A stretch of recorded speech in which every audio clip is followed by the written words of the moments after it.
जय हिंद बच्चों, मैं शरणागत सर लक्ष्य एकेडमी के इस ऑनलाइन प्लेटफॉर्म पर आप सभी का स्वागत करता हूं। जैसा कि बेटा आप जानते हैं कि लास्ट वीडियो में जो है हमने 2024 के मॉडल टेस्ट पेपर का जो है फर्स्ट पेपर का जो है सॉल्यूशन किया था। और बेटा जो है पहले हमने वीडियो में चर्चा की थी वैकल्पिक प्रश्नों पर और कुछ 2 नंबर के 2 अंक के प्रश्न थे। फिर सेकंड वीडियो में प्रश्न बेटा जो हमने चर्चा की थी जिसमें जो है 2 अंक के प्रश्न थे और कुछ 3 अंक के प्रश्न थे और हमने क्वेश्चन नंबर जो है 16 तक जो है प्रश्न का सॉल्यूशन देखा था। तो चलिए बेटा हम उसी के आगे देखते हैं क्वेश्चन नंबर 17 कि किस प्रकार से प्रश्न पूछा गया है। तो क्वेश्चन नंबर बेटा दिया गया है 17 व्रत व्रत से संबंधित दिया गया बेटा कि व्रत x square plus y square equal 1 के एक चतुर्थांश का क्षेत्रफल ज्ञात कीजिए।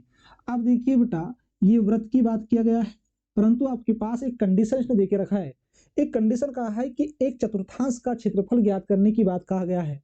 तो देखिए बेटा सबसे पहली बात कि इसका सॉल्यूशन हम किस प्रकार से करेंगे। और ये प्रश्न जो है बेटा 3 अंक में पूछा गया है।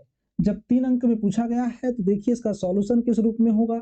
सबसे पहली बात तो दिया गया है, क्या दिया गया है बेटा हमारे पास में व्रत का समीकरण दिया गया है, व्रत का समीकरण। अब देखो बेटा जब व्रत का समीकरण दिया गया है तो देखो व्रत का दिया है, व्रत का समीकरण, व्रत का समीकरण, व्रत का समीकरण क्या दिया गया बेटा। तो देखिए x square plus y square equal कितना होगा 1। ये वाई स्क्वायर बेटा जैसे का वैसा 1 माइनस एक्स स्क्वायर, तो वाई इक्वल कितना होगा अंडर रूट 1 माइनस एक्स का स्क्वायर। ठीक है, अब अगर देखिए अंडर रूट 1 माइनस एक्स का स्क्वायर इक्वेशन नंबर फर्स्ट, हमें यहाँ पर जो है y की वैल्यू ज्ञात हो चुकी है। अब देखिए बेटा यहाँ पर जो है ये किस रूप में होगा हमारे पास डायग्राम। अब मैं डायग्राम की बात करूं तो देखिए ये मैंने बेटा एक आपके पास में यहाँ पर चतुर्थांश के रूप में लिया हूँ। ये आपके पास जो है फर्स्ट दिया गया है चतुर्थांश, ये सेकंड दिया गया बेटा थर्ड और ये फोर्थ, 4 चतुर्थांश दिया गया है। अगर हमारे पास प्रश्न में कहता कि घेरे का क्षेत्रफल ज्ञात कीजिए, मतलब ये हमारे पास पूरा सर्कल होता बेटा, परंतु हमारे पास एक कंडीशन उन्होंने देकर रखा है कि एक चतुर्थांश का क्षेत्रफल ज्ञात कीजिए। ओनली इस पहले वाले चतुर्थांश का क्षेत्रफल ज्ञात करना है, बस यही पूछा गया है। इसलिए बेटा यहाँ पर जो है हमें तीनों मतलब जो है इन 4 में से ओनली एक आपके पास में यहाँ पर जो है जो दिया गया है कोऑर्डिनेट, इसी की वैल्यू हमें यहाँ पर ज्ञात करना है। तो देखो बेटा ये आपके पास दिया गया है, तो ये होगा बेटा एक्स अक्ष, ये होगा बेटा वाई अक्ष, ये होगा वाई डेश और ये होगा बेटा एक्स डेश अक्ष। इस यहाँ पर जो है केंद्र पर जो निर्देशांक होंगे, जो बिंदु होंगे वो होंगे बेटा यहाँ पर 0 0 होंगे। ठीक है, अब देखो जब 0 0 होंगे तो देखिए कि किस रूप में होगा यहाँ पर, थोड़ा समझिए बेटा। अगर मैं इसकी बात करूं तो देखो कि जब 0 0 होगा इसमें, तो देखो इसमें आपके पास अगर देखिए इसमें जो वैल्यू होगी y की वो क्या होगी, तो देखिए y की वैल्यू बेटा x अक्ष की बात किया गया है। जब हम यहाँ पर मान ज्ञात करेंगे x का मान रख दूं मैं 0, तो बेटा यहाँ पर कितना होगा 1 और ये हो गया बेटा 0। और ये हमें जो है इस प्रथम चतुर्थांश का क्या करना है, हमें मान ज्ञात करना है। तो जब इसकी वैल्यू बेटा ज्ञात करना है तो देखिए x square plus y square equal कितना होगा 1 होगा। ठीक है, अब देखो बेटा जब 1 होगा तो देखिए इसलिए अभीष्ट अभीष्ट क्षेत्रफल, अभीष्ट क्षेत्रफल क्या होगा कि प्रथम चतुर्थांश का क्षेत्रफल। जब अगर हमें प्रथम चतुर्थांश का क्षेत्रफल ज्ञात करना है तो देखो बेटा यहाँ पर कि क्या होगा क्षेत्रफल इंटीग्रेशन, इसकी लिमिट कितनी होगी 0 to 1। क्यों बेटा यहाँ पर, क्योंकि क्या होगा, क्योंकि ये होगा बेटा यहाँ पर कि y बड़ा होगा किससे, यहाँ पर 0 से। जब y बड़ा होगा किससे, यहाँ पर 0 से, तो देखो जब y बड़ा होगा इसलिए बेटा यहाँ पर इसकी जो लिमिट होगी 0 to क्या होगी 1 होगी। y कितना होगा बेटा dx, y की वैल्यू कितना दिया गया है under root 1 minus x square dx जैसे का वैसा। अब देखो बेटा जब हमारे पास में ये वैल्यू दिया गया है, ठीक है, अब इसका हमें यहाँ पर समाकलन करना है। तो बेटा यहाँ पर मैं मान लेता हूँ कि माना कि x बराबर कितना होगा साइन थीटा। जब x बराबर साइन थीटा होगा तो देखो बेटा x बराबर लिमिट कितना दिया गया है 0। तो बेटा देखिए जब हमारे पास x बराबर लिमिट 0 दिया गया है, परंतु अब हमने x बराबर क्या मान लिया साइन थीटा, तो अब हमें यहाँ पर थीटा की लिमिट ज्ञात करना होगा कि थीटा इक्वल कितना होगा। तो देखिए बेटा, एक्स के स्थान पे रखता हूं मैं किसको, यहाँ पर जीरो को। जब एक्स के स्थान पे बेटा जीरो को रखता हूं तो क्या होगा कि साइन में जीरो किसकी वैल्यू होगी, साइन जीरो की। इसका मतलब बेटा साइन जीरो की मतलब थीटा का मान भी कितना होगा बेटा, यहाँ पर जीरो होगा। ठीक है, अब देखो बेटा, अगर मान लिया जाए कि एक्स बराबर, अगर एक्स बराबर दिया गया है आपके पास में, तो देखो बेटा, अब देखिए थीटा, थीटा बराबर कितना होगा बेटा, यहाँ पर जीरो होगा। जब थीटा बराबर जीरो होगा तो देखिए, अब देखिए बेटा, जब थीटा बराबर जीरो होगा, अगर बेटा एक्स बराबर, अगर मैं मान लिया जाए कि इसमें रखता हूं बेटा वन, अगर एक्स बराबर वन रखता हूं तो देखिए, अगर एक्स बराबर बेटा मैंने रख दिया वन, तब क्या होगा, तब थीटा बराबर क्या होगा, तो देखिए तब थीटा का बराबर कितना होगा बेटा, देखिए अगर एक्स की वैल्यू रखता हूं मैं वन, तो साइन में बेटा बताइए मुझे कि वन किसकी वैल्यू है, तो 90 की वैल्यू है। इसका मतलब कि बेटा थीटा इक्वल कितना होगा, पाई बाई टू होगा। ठीक है, अब देखो बेटा, जब पाई बाई टू होगा तो देखिए एक्स बराबर कितना दिया गया है, एक्स इक्वल दिया गया है बेटा साइन थीटा। जब इसका अवकलन करता हूं तो dx बाई कितना होगा, डी थीटा इक्वल कितना होगा बेटा, साइन का अवकलन क्या, साइन का अवकलन क्या होगा, कॉस थीटा। तो बेटा देखिए dx इक्वल कितना होगा, तो dx इक्वल कितना हो गया, तो कॉस थीटा, और ये होगा बेटा डी थीटा। तो देखिए ये दिया गया बेटा इक्वेशन नंबर सेकेंड। अगर देखो इक्वेशन नंबर जो है बेटा, यहाँ पर सेकेंड की बात करूं, इक्वेशन सेकेंड से, अगर इक्वेशन सेकेंड से कर लेता हूं बेटा, तो देखिए इसमें मैं जो है एक्स की रखता हूं बेटा, तो ये देखिए इसमें लिमिट भी चेंज हो चुकी है। लिमिट क्या होगी, जीरो से अब क्या होगी, पाई बाई टू होगी। जब लिमिट बेटा आपके पास जीरो से पाई बाई टू होगी, तो देखिए अंडर रूट जो दिया गया है बेटा यहाँ पर कि अंडर रूट, तो अंडर रूट वन माइनस कितना होगा बेटा, एक्स का मान हमने क्या मान लिया, साइन थीटा, तो साइन स्क्वायर थीटा। अब देखो बेटा ये दिया गया है dx, और dx के बराबर कितना दिया गया है, तो cos डी थीटा। तो देखिए बेटा इसमें यहाँ पर लिमिट होगी zero to pi by two. ठीक है, under root one minus sine square theta का मान इक्वल कितना होता है, तो ये होगा बेटा कॉस थीटा, और ये कॉस थीटा जैसे का वैसा इनटू कितना हो गया, डी थीटा। फिर बेटा इंटीग्रेशन होगा zero to pi by two cos theta into cos theta, कितना होगा, कॉस स्क्वायर थीटा। और बेटा कॉस स्क्वायर थीटा बराबर फार्मूला क्या होगा, तो देखो कॉस स्क्वायर थीटा बराबर बेटा फार्मूला होगा one by two one plus cos two theta. तो देखो बेटा यहाँ पर लिख सकता हूँ, इसकी वैल्यू कितना होगा, one by two one plus cos two theta into कितना होगा, थीटा जैसे का वैसा। फिर देखो बेटा ये जीरो टू कितना होगा, पाई बाई टू। अगर zero to pi by two होगा बेटा, तो देखिए इसमें से वन बाई टू को क्या कर लूँ मैं, कॉमन निकाल लूँ। जब वन बाई टू को कॉमन निकाल लूँ तो जो बेटा यहाँ पर जो है इसका समाकलन होगा। ठीक है, जब इसका समाकलन होगा तो समाकलन कितना होगा, देखिए बेटा जब देखिए इसका अगर समाकलन कर लूँ तो इस वन का जो समाकलन होगा वो कितना होगा, चलिए बताइए बेटा। यहाँ पर जो है वन का जो अवकलन होगा, सॉरी समाकलन होगा, वो कितना होगा बेटा, देखिए इस स्थान पर कितना हो गया, थीटा। क्यों, क्योंकि बेटा थीटा के सापेक्ष हो रहा है यहाँ पर समाकलन। ठीक है, और ये दिया गया बेटा आपके पास plus plus cos two theta. तो बेटा जब इसका समाकलन होगा तो कितना होगा, यहाँ पर साइन टू थीटा बाई कितना होगा, टू, और लिमिट बेटा हो जाएंगे आपके पास जीरो टू कितना होगा, पाई बाई टू। तो देखिए बेटा इसकी लिमिट रख दीजिए वन बाई टू जैसे का वैसा, थीटा का मान कितना होगा, pi by two plus sign ये टू जैसे का वैसा बेटा, थीटा का मान पाई बाई टू, और इस पूरे के बटे में कितना होगा, टू, माइनस में बेटा होगा लिमिट जीरो होगी यहाँ पर, तो यहाँ पर सारे मान कितना हो जाएंगे आपके पास, जीरो। साइन जीरो का मान जीरो, थीटा का मान कितना होगा, जीरो। तो देखो बेटा अब ये हमारे पास दिया गया है, तो ये वन बाई टू जैसे का वैसा, वन बाई टू जैसे का वैसा। अब देखो बेटा ये टू से टू क्या हो गया, कैंसिल, साइन पाई का मान कितना होगा, तो देखो साइन पाई की बात करूं मतलब 180, साइन 180 की वैल्यू कितनी होगी बेटा इसमें, तो जीरो होगी, तो ये भी वैल्यू कितनी हो गई, जीरो। अब बचा कितना, वन बाई टू इंटू कितना होगा बेटा, पाई बाई टू, तो कितना हो गया, पाई बाई फोर। यही क्या करना था, हमें ज्ञात करना था। और इस प्रथम चतुर्थांश का जो क्षेत्रफल होगा वो कितना होगा बेटा, पाई बाई फोर वर्ग इकाई। यही बेटा जो है आंसर होगा हमारा। ठीक है, चलिए बेटा, तो जो है आप सभी को ये प्रश्न समझ में आ गया होगा। अगर ये प्रश्न को समझ में आ गया हो तो नेक्स्ट प्रश्न की ओर चलते हैं। चलिए अब देखिए बेटा क्वेश्चन नंबर सेकेंड, देखिए बेटा क्वेश्चन नंबर 17 का, अथवा देखिए क्या दिया गया है, दीर्घवृत्त x square by 4 plus y square by 9 equal 1 से घिरे क्षेत्र का क्षेत्रफल ज्ञात कीजिए। ठीक है बेटा, अब देखिए इसका सॉल्यूशन किस प्रकार से होगा। तो दिया है, क्या दिया है, दीर्घवृत्त का समीकरण दिया है, दीर्घ वृत्त का समीकरण क्या दिया गया बेटा, x की पावर 2 बाई 4 प्लस वाई की पावर 2 बाई 9 इक्वल कितना होगा 1।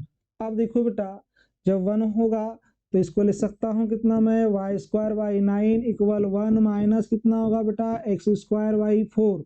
क्या लिख सकता हूं इसको, वाई स्क्वायर इक्वल 9, इसका ले ली बेटा एलसीएम 4 माइनस कितना होगा एक्स का स्क्वायर। ठीक है, y इक्वल कितना होगा बेटा, तो इसको लिख सकता हूँ कितना, अंडर रूट 9 4 माइनस एक्स का स्क्वायर बाई कितना होगा बेटा 4। देखो y इक्वल कितना हो गया बेटा, ये 3 ये 9 और ये 4, वर्गमूल बेटा यहाँ पर बाहर निकाल लूँ तो कितना होगा 3/2 अंडर रूट कितना हो गया बेटा 4 माइनस एक्स का स्क्वायर। ये बेटा हमें जो है y की वैल्यू ज्ञात हो चुकी है। जब अगर बेटा हमें यहाँ पर y की वैल्यू ज्ञात हो चुकी है तो देखिए बेटा यहाँ पर जो है इसका ग्राफ किस प्रकार से होगा। अगर मैं x अक्ष की बात करूँ बेटा, ये होगा x डैश, ये होगा बेटा y अक्ष और ये होगा बेटा y डैश। ठीक है, अगर देखो बेटा, अगर मुझे जो है, अगर बेटा मैंने जो है x अक्ष पर अगर यहाँ पर जो है x को रखता हूँ 0 तो x की वैल्यू कितनी निकल के आएंगी बेटा यहाँ पर 2, मतलब कि बेटा यहाँ पर 2 और क्या होगा 0, बिंदु क्या होगा बेटा ये a। ठीक है, फिर देखो बेटा यहाँ बिंदु ये हो गया O, इसको नाम दे दिया मैंने क्या B।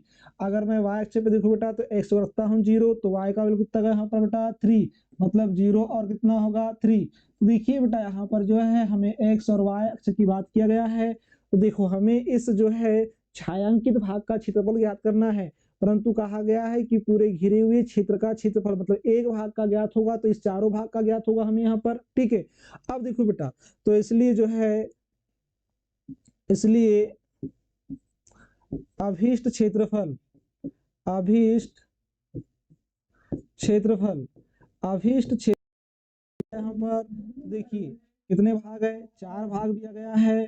फिर देखो बेटा यहाँ पर ए ओ बी का क्षेत्रफल। ठीक है, या मतलब हम बोल सकते हैं बेटा यहाँ पर, या तो इसको ऐसा भी बोल सकते हैं बेटा। ठीक है, या तो बेटा इसको बोल सकते हैं ऐसा कि 4 इंटू ए ओ बी के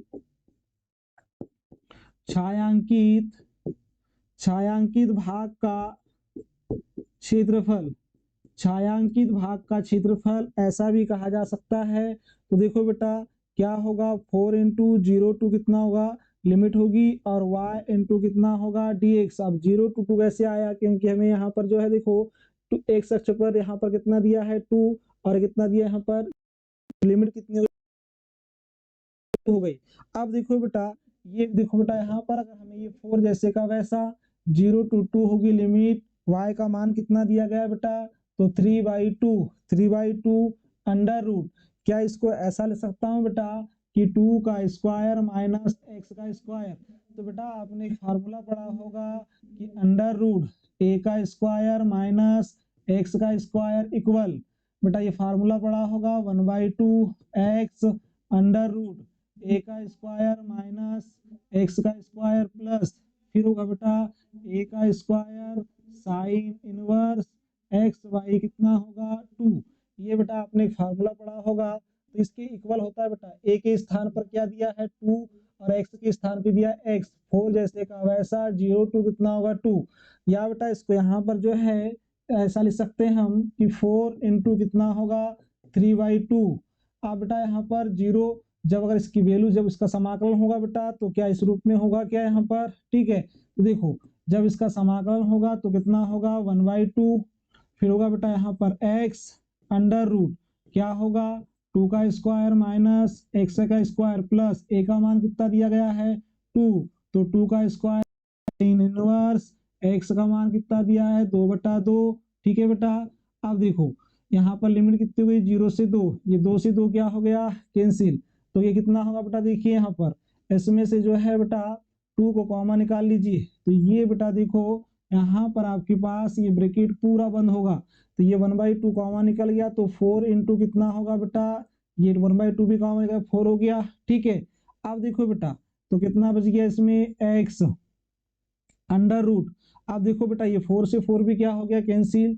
अगर मैं बेटा यहाँ पर जो है इसको ले सकता हूँ कि अंडर रूट 2 का स्क्वायर माइनस x का स्क्वायर प्लस कितना होगा बेटा 2 का वर्ग 4 साइन इनवर्स, ठीक है 1 में बेटा यहाँ पर जो है किसकी वैल्यू होगी, साइन π/2 की वैल्यू होगी। ठीक है, इसमें मान रखूंगा बेटा 0 हो जाएगा, यहाँ मान रखूंगा 0 हो जाएगा। ठीक है, तो बेटा देखिए यहाँ भी जो है आपका क्या होगा 2 का स्क्वायर। ठीक है, क्योंकि लिमिट रख रहा हूँ 2, तो 2 का स्क्वायर तो कितना हो गया बेटा 3, और ये होगा यहाँ भी 2, तो देखो बेटा अंडर रूट 4 माइनस कितना होगा 4 प्लस 4, तो ये कितना हो गया बेटा यहाँ पर 1, मतलब इंटू कितना हो गया π/2। इधर में बेटा हो गया आपके पास ये पद पूरा 0, ये भी क्या हो जाएगा 0। ठीक है, तो ये होगा बेटा यहाँ पर -0 3। अब देखो बेटा यहाँ पर ये 4 से 4 कैंसिल, तो 0 हो गया, तो कितना बच गया बेटा यहाँ पर 2 2 जा कितना होगा 4, मतलब ये हो गया बेटा 2 तो कितना हो गया बेटा 3 दूनी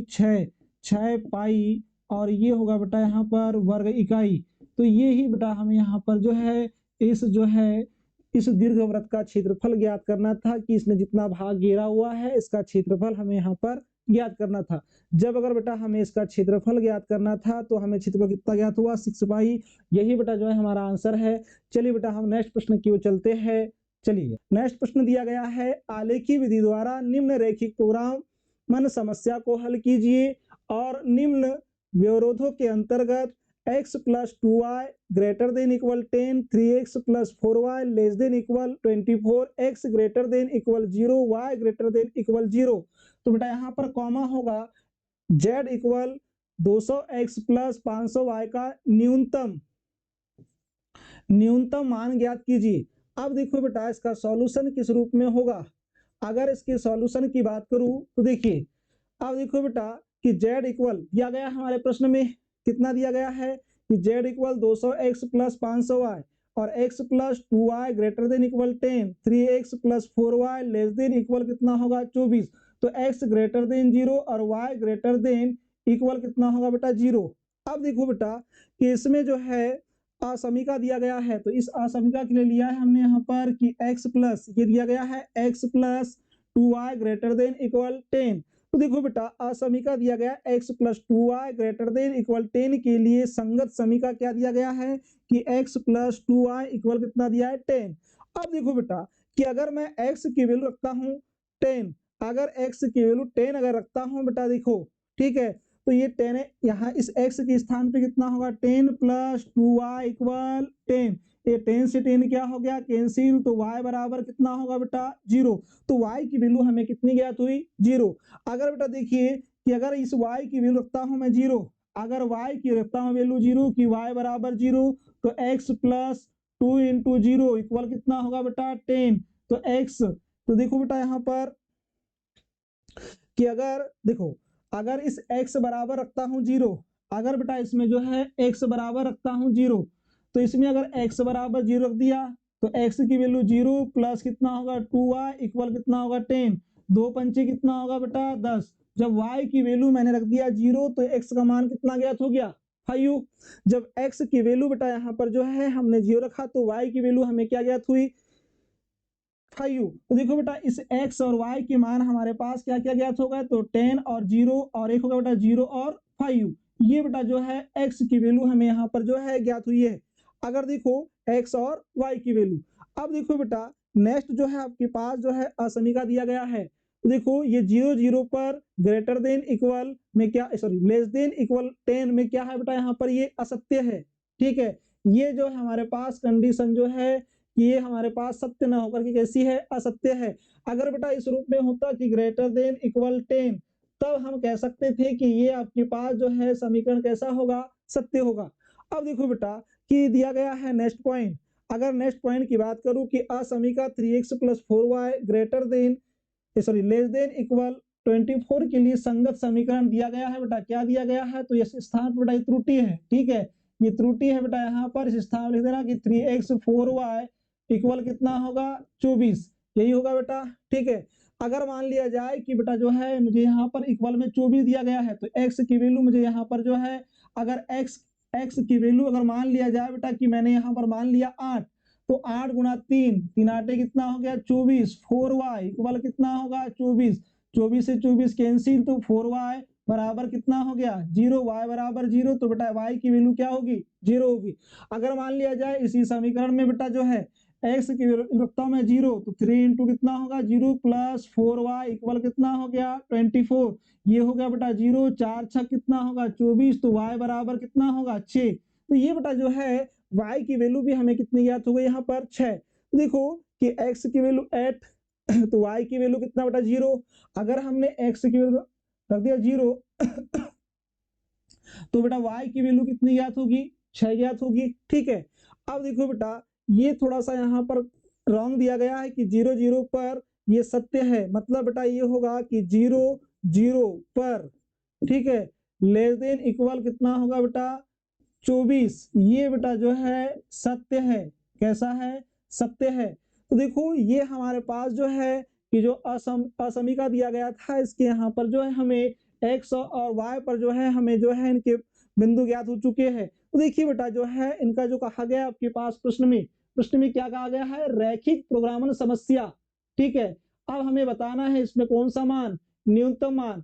अब बेटा जो है इसको हम ग्राफ के माध्यम से समझते हैं कि किस प्रकार से होगा। तो देखो अगर फर्स्ट इक्वेशन की बात करो, देखिए बेटा उसके जो बिंदु थे क्या क्या दिए गए थे, तो एक था बेटा यहाँ पर 10 और कितना था 0, और दूसरा बिंदु था बेटा 0 और 5 पर। तो ये था देखो बेटा x, ये दिया गया है y अक्ष पर, और ये जो बिंदु दिया गया है ये किस पे दिया गया है x अक्ष पर।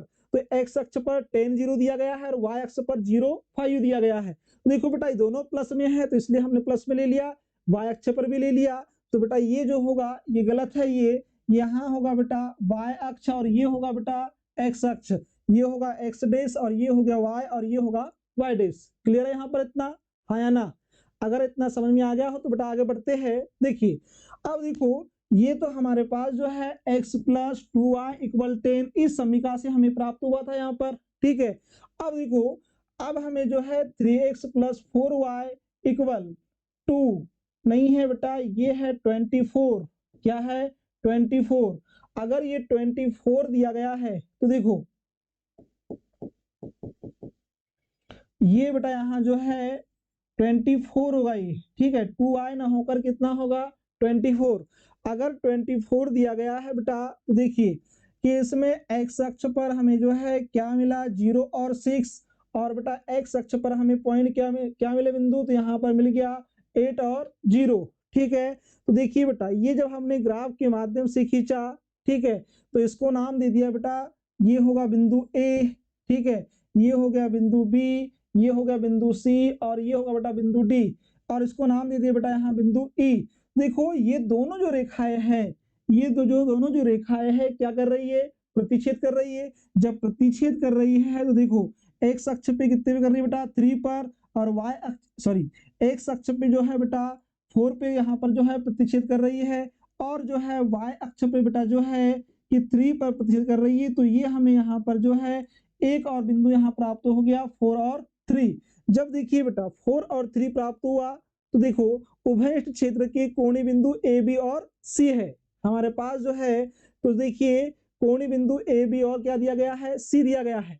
जब कोणीय बिंदु सी दिया गया है तो देखो कोणीय बिंदु जेड के संगत मान हमें यहाँ पर ज्ञात करना है कि कौन सा यहाँ पर जो है अधिकतम है और कौन सी वैल्यू जो है न्यूनतम है। ठीक है, अब देखो बेटा कि अगर मैं यहाँ x की वैल्यू रखता हूँ 0, तो ये हो गया बेटा यहाँ पर पूरा 0 500, और यहाँ दिया गया है 5, y की वैल्यू 5 दिया है, 5 हम 25 2500 हो गया बेटा ये इस बिंदु पर 0 और 5 के लिए। अगर मैं लेता हूँ बिंदु जो है 4 और 3 के लिए, तो देखो बेटा x की वैल्यू कितना हो गया 4, तो कितना हो गया यहाँ पर 4 दूनी 8, 800 हो गया।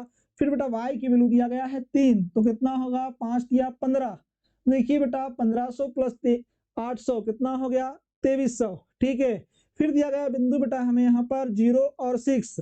अगर 0 और 6 दिया गया है तो देखिए कि x के स्थान पर कितना दिया गया बेटा 0, तो ये वैल्यू पूरी 0 होगी। y का वैल्यू कितना दिया गया है 6, तो 6 पंचे कितना हो गया 30। जब 6 पंचे 30 मतलब बेटा ये हो गया 3000। तो हमें कौन सी वैल्यू ज्ञात करना है, न्यूनतम। अगर न्यूनतम वैल्यू ज्ञात करना है तो जो देखो बेटा 2500, 2300 और 3000, इन तीनों में न्यूनतम क्या दिखाई दे रहा है 2300। अगर 2300 न्यूनतम दिखाई दे रहा है तो ये किस बिंदु पर हमें ज्ञात हुआ, तो 4 और 3 पर। जब 4 और 3 पर ज्ञात हुआ तो देखिए बेटा अतः बिंदु 4, 3 पर z का न्यूनतम मान कितना प्राप्त होता है 2300 प्राप्त होता है। ठीक है, अगर यहाँ बेटा जो है इस प्रश्न में पूछता कि न्यूनतम न पूछ करके आपको पूछता अधिकतम, तो अधिकतम क्या होता, तो देखिए अधिकतम हमारे पास में क्या दिया गया है 3000। अगर अधिकतम पूछता तो यहाँ पर जो है किस बिंदु पर होता, 0 और 6 बिंदु पर होता। ठीक है, तो बेटा आंसर फिर ये होता अधिकतम के लिए, परंतु न्यूनतम के लिए अभी क्या होगा 2300 होगा। क्लियर है यहाँ पर। ठीक है, तो चलिए बेटा आप सभी को जो है ये प्रश्न समझ में आ गया हो। चलिए नेक्स्ट प्रश्न की ओर चलते हैं, और नेक्स्ट प्रश्न दिया गया बेटा इस क्वेश्चन नंबर 18 का जो है अथवा प्रश्न बेटा। यहाँ पर अगर क्वेश्चन नंबर 18 के अथवे की बात करूं बेटा, तो देखिए असमीकरण का देखो, इसमें देखो बेटा क्या कहा गया है, इसमें कहा गया है देखो प्रश्न पढ़ना, इसके जस्ट वाले प्रश्न में कहा गया था बेटा कि उसका न्यूनतम मान ज्ञात कीजिए। ठीक है, जब हमने 2023 का मॉडल टेस्ट पेपर पढ़ा था और उसमें भी इसी टाइप के जब प्रश्न आए थे, तो एक प्रश्न में अधिकतम पूछा गया था, एक प्रश्न में न्यूनतम पूछा गया था, फिर इसके जस्ट पहले प्रश्न में हमें न्यूनतम पूछा गया, परंतु देखो इसमें पूछा गया है कि ओनली क्या खींचना है, ग्राफ खींचना है। तो ग्राफ हमें कैसे प्राप्त होगा, यहाँ पर हमें अधिकतम न्यूनतम के बारे में नहीं बताना है, ये प्रश्न 3 नंबर में है, परंतु बेटा हमें जितना पूछा गया है प्रश्न में उतना ही लिखना है। अगर उससे ज्यादा भी अगर आप लिखते हो तो आपको जो है 3 अंक का प्रश्न है, आपको 3 अंक ही मिलेंगे। आप ज्यादा भी अगर लिख लेते हो बेटा तो आपको 4 अंक नहीं मिलने वाले, इस भ्रम में मत रहना। ठीक है, तो इसलिए प्रश्न ने जितना पूछा है और जितने नंबर में पूछा है वही हमें यहाँ पर ज्ञात करना है। ठीक है, हमें एक्स्ट्रा चीजें को लिखना नहीं बताएगा। अगर आप एक्स्ट्रा की चीजें अगर लिखते हो तो आप वहां पर अपना समय वेस्ट कर रहे हो। ठीक है, क्योंकि हमें हर प्रश्न को टच करना है और हर प्रश्न का सॉल्यूशन देना है।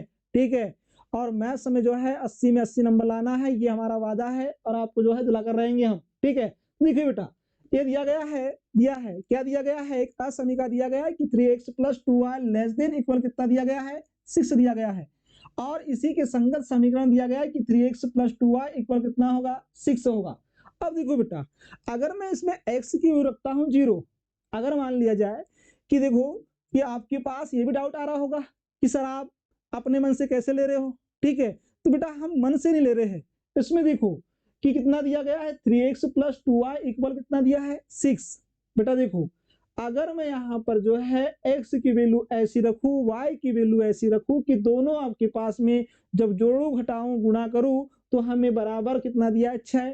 ठीक है, तो बेटा हमें जो है यहाँ पर आप 1 भी मान सकते हो, 3 भी मान सकते हो। ठीक है, अगर आप बड़ी वैल्यू मानते हो तो इसमें आपके पास x और y की वैल्यू बेटा यहाँ पर हो सकता है कि माइनस में आए, नेगेटिव में आए, तो ग्राफ भी आप नेगेटिव बनाओगे, फिर x अक्ष पे माइनस पे होता है, y अक्ष पे माइनस में होता है। ठीक है, तो जरूरी नहीं कि हम 0 माने।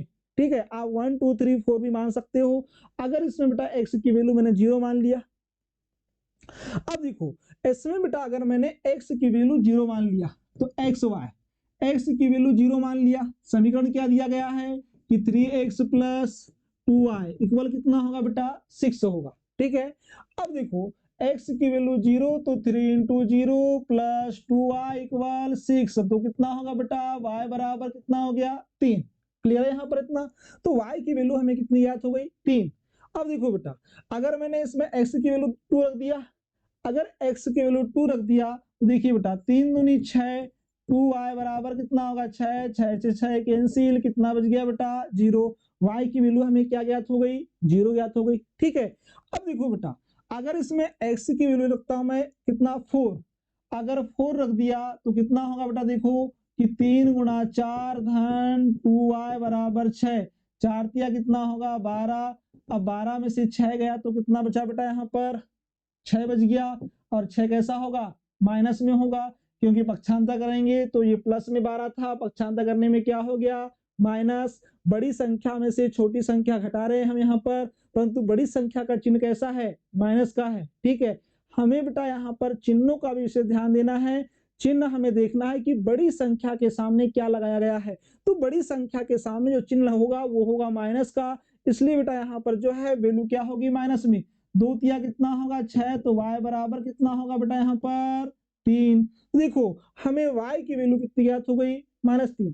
अब देखो थोड़ा सा आपके माइंड में ये लग रहा होगा सर कि अभी तक जो हमने ग्राफ बनाया उसमें आप 2 ही वैल्यू ज्ञात करते x और y की, आपने इसमें 3 क्या, अरे आप 3 भी ज्ञात कर सकते हो, 4 भी ज्ञात कर सकते हो। ठीक है, परंतु देखो बेटा यहाँ हमारे पास जो है जो समीकरण दिया गया है संगत, वो समीकरण कितने दिया गया है, एक दिया गया है, इसलिए हमने इसकी यहाँ पर जो है एक्स और वाई की 3 वैल्यू ज्ञात कर लिया। अगर हमारे पास 2 संगत समीकरण होते तो क्या करते हम यहाँ पर कि हम 2 एक्स और वाई की वैल्यू ज्ञात करते और आगे बढ़ लेते। ठीक है, तो देखिए बेटा अब देखो, अब एक्स और अब जो दिया गया है 0 0 पर लेस देन, और दिया गया बेटा यहाँ पर लेस देन इक्वल 6 के साथ। ठीक है, ये बेटा जो है गलत है ये यहाँ पर। ठीक है, अब देखो कि इसकी जो वैल्यू होगी बेटा तो क्या होगा, तो एक वैल्यू ज्ञात हो गई बेटा, जब 0 रखा तो y की वैल्यू 3, जब रखे हमने 2 तो y की वैल्यू कितना हो गया 0, जब रखा x का मान 4 तो y की वैल्यू कितनी ज्ञात हुई बेटा, -3 ज्ञात हो गई। क्लियर है, किसी को डाउट नहीं, चलिए आगे बढ़ते बेटा। तो देखिए इसलिए 3x + 2y less than equal 6 के आलेख बिंदु क्या हो गए, 0 0 अगर शामिल होगा तो इस असमीकरण का आलेख, अब देखो बेटा इसका आलेख किस रूप में होगा, देखो हमने बेटा जो है और y इसके लिए बिंदु हमने ज्ञात किया था, वो क्या था 0 3। ठीक है, तो ये बेटा दिया गया है 0 3, फिर देखो बेटा फिर हमने क्या लिया था 2, ये ध्यान दीजिए, ये देखो 2 लिया तो क्या ज्ञात हुआ 0, तो 2 लिया बेटा x, तो क्या हो गया यहाँ पर y बिंदु 0। अगर हमने x का मान 3 लिया था तो y का मान कितना ज्ञात हुआ बेटा, -3। यही बिंदु ज्ञात हुए थे। जब अगर हमें ये बिंदु ज्ञात हुई तो इसका ग्राफ बनाने की बात किया गया है, उसका ग्राफ किस रूप में होगा ये थोड़ा समझिए बेटा। ठीक है, अब देखो ये दिया गया है 0 3 दिया गया बेटा। ठीक है, अब देखो ये y का मान 3 दिया गया है, तो ये देखो यहाँ पर जो बिंदु हो गई वो हो गए 0 0, तो 0 से कितना हो गया 3। जब बेटा 0 से 3 होगा तो देखो ये हो गया 3। ठीक है, ये बिंदु हो गया आपके पास 3, ये यहाँ पर जो है बिंदु दिया गया है x अक्ष पर कितना दिया है 0, x अक्ष पर 0, y अक्ष पर कितना दिया है 3, ये ले लिया बेटा हमने y अक्ष पर, और किस समीकरण से दिया गया है तो 3x + 2y इक्वल कितना होगा 6 होगा। ठीक है, अब देखो बेटा इसमें मैंने x की वैल्यू मान लिया 2, तो y की वैल्यू क्या ज्ञात हुई 0।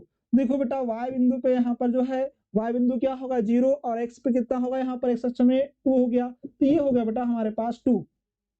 अब देखो अगर मैंने बेटा कि यहाँ अगर मैंने ग्राफ खींचता हूँ इस 4 को, इस 3 को और इस 2 को, ये पूरा मैं ग्राफ मिलाता हूँ बेटा, तो देखिए जब इस मैंने ग्राफ को मिला लिया तो देखो बेटा ये देखिए, ये जब ग्राफ मिला रहा हूं तो इस पॉइंट पर देखो बेटा कि इस बिंदु पर हमें क्या यहाँ मिल रहे हैं, x अक्ष पर दिया गया है +4 और y अक्ष पर दिया गया बेटा -3। जब x अक्ष पर +4 दिया गया है तो देखो ये x अक्ष पर ये +4 दिया गया है और माइनस अक्ष में ये माइनस जो है y अक्ष में दिया गया है माइनस, तो देखो बेटा ये हो गया 3, तो ये हमें यहाँ पर जो है एक बिंदु ज्ञात होगा, तो इसको बिंदु का नाम दे दिया A, ये हो गया बेटा बिंदु B और ये होगा बेटा बिंदु यहाँ पर क्या C। तो हमें पूछा गया था प्रश्न में ग्राफ, और यही जो है बेटा हमारे पास जो है इस प्रश्न का क्या होगा। मैं ये जान सकता हूँ सभी को समझ में आ रहा हो। ठीक है, अगर सभी को समझ में आ रहा हो बेटा तो चलिए नेक्स्ट प्रश्न की ओर चलते हैं। नेक्स्ट प्रश्न क्या दिया गया है इस पे हम चर्चा करते हैं। ठीक है, अब देखो बेटा क्वेश्चन नंबर 19, ये प्रश्न जो है पूछा गया है प्रोबेबिलिटी से। आप यहाँ पर जो है प्रोबेबिलिटी से एक प्रश्न तो यहाँ जो है वैकल्पिक के रूप में, और एक प्रश्न जो है 3 नंबर का आपको पूछा जाएगा, ये मान के चलिए। ठीक है, बहुत शानदार तरीके से आप इस टॉपिक को तैयार कर लीजिए बेटा, क्योंकि यहाँ से एक क्वेश्चन आपके पास फिक्स है। ठीक है, अब देखो हमें दिया गया है कि प्रोबेबिलिटी दिया गया है कि a 1/2 PB और इक्वल दिया गया बेटा 1/2। ठीक है, तो देखो जब दिया गया है बेटा तो देखिए कि ये P A सर्वनिष्ठ B इक्वल 1/4 है, तो P A/B का मान ज्ञात कीजिए। ये जो दिया गया है बेटा यहाँ पर ये गलत टाइप हो चुका है यहाँ पर, तो ये नहीं होगा हमारे पास में। ठीक है, अब देखो बेटा क्या दिया गया है, तो देखो दिया है इसका सॉल्यूशन, देखो बेटा दिया है, क्या दिया गया है कि पी ए इक्वल 1/2 और पी बी इक्वल कितना होगा बेटा 1/4, पी ए सर्वनिष्ठ बी इक्वल कितना होगा बेटा 1/4। तो हमें क्या ज्ञात करना है, पी ए बाई बी का मान ज्ञात करना है। तो देखो बेटा P A by B equal क्या होगा बेटा पी ए सर्वनिष्ठ बी। अब देखो बेटा पी ए सर्वनिष्ठ बी और देखो ये पी बी जैसे का वैसा। अब देखो P A by B equal कितना होगा बेटा, तो पी ए सर्वनिष्ठ बी इसका मान कितना दिया गया बेटा, तो 1/4, तो रख दीजिए इस स्थान पे 1/4। पी बी का मान कितना दिया गया बेटा 1/4, तो ये भी होगा 1/4, इससे ये कैंसिल। तो पी ए बी इक्वल कितना होगा बेटा, तो इसकी यहाँ पर प्रायिकता क्या होगी 1, यही क्या होगा। ठीक है, तो देखो बेटा ये जो है यहाँ पर हमें जो है एक नंबर में भी वैकल्पिक के रूप में पूछता है, पूछा जाता है कभी, और हमको यही प्रश्न जो है बेटा 3 नंबर में भी पूछा जाता है। ठीक है, किस प्रकार से सॉल्व करना है एक नंबर के लिए हमने बताया था।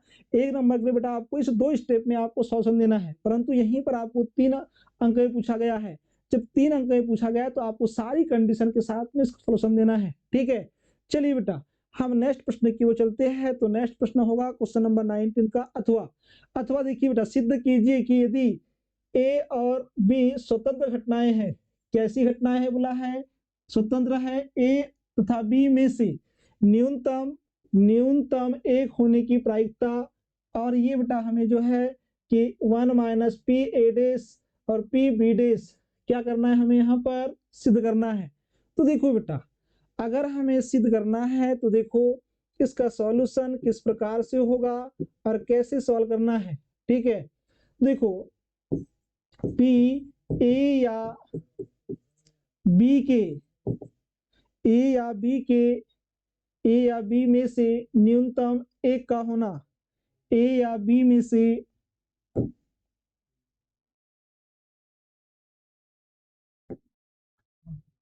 तो ए या बी में से ए या बी में से एक का न्यूनतम होना।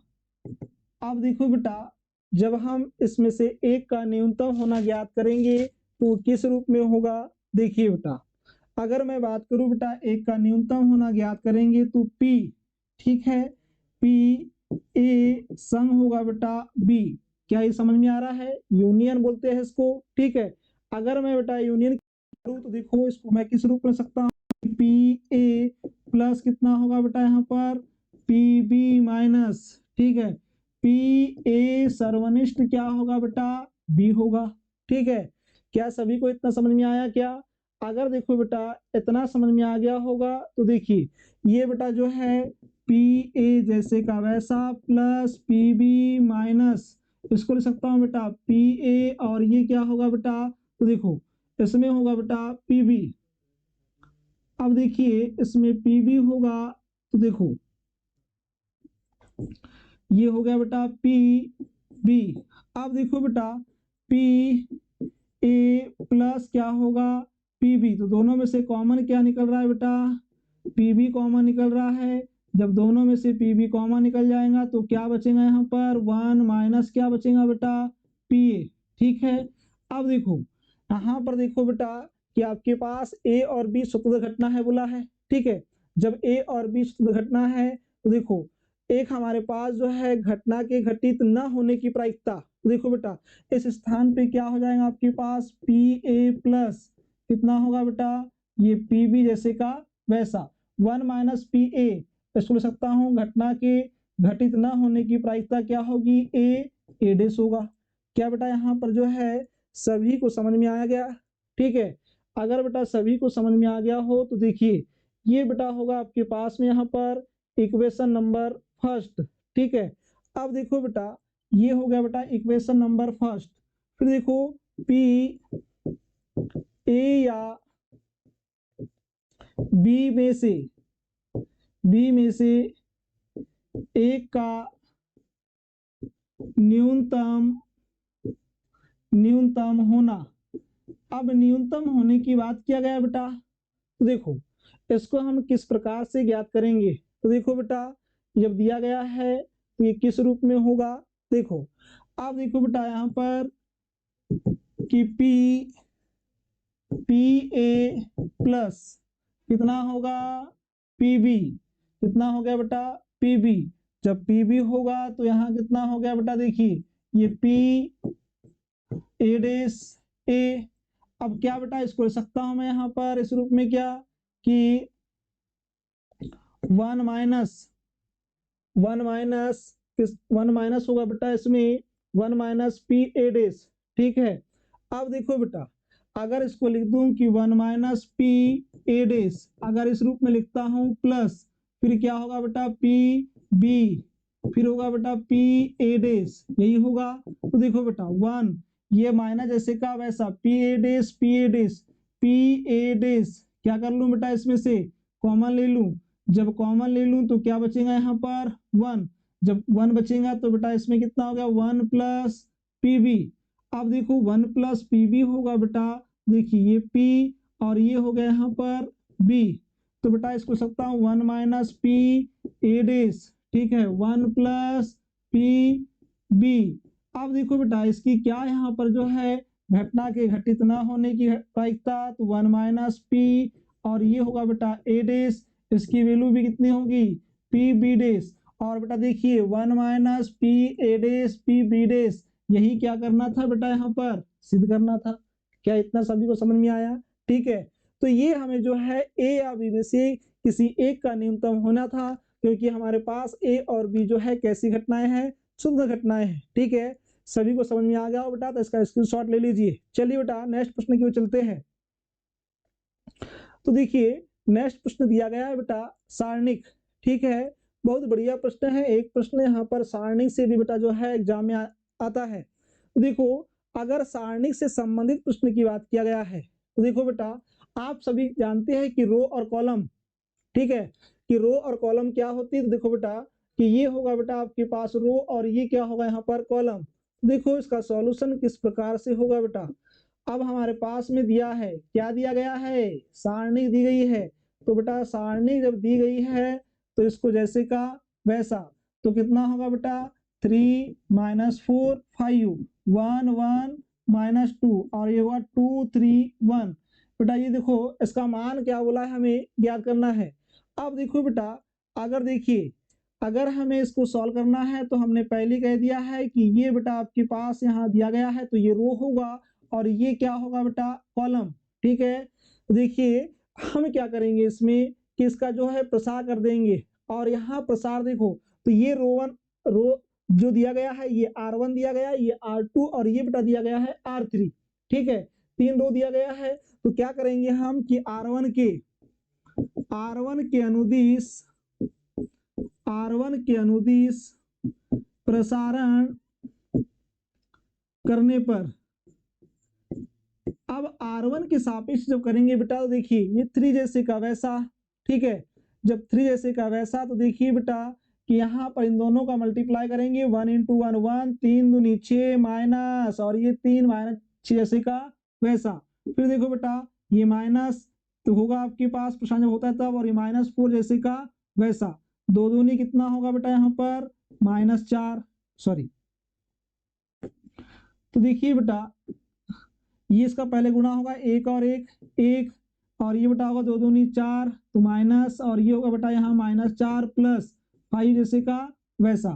फिर देखो बेटा 3 एकम 3 माइनस 2 एकम 2, तो ये हो गया बेटा प्रसारण इसका, ये 3 जैसे का वैसा। देखो यहाँ पर ये माइनस माइनस प्लस 6 और ये कितना होगा बेटा 7, माइनस माइनस प्लस तो कितना हो गया +4, ये माइनस माइनस क्या होगा प्लस, तो ये 4 और 1 5 प्लस बेटा देखिए 3, ये 5 जैसे का वैसा, 3 में से 2 गया कितना होगा 1, जब देखो बेटा तो इनका सबका मल्टीप्लाई कर देंगे हम, तो ये 3 जैसे का वैसा, 7 3 कितना होगा 21।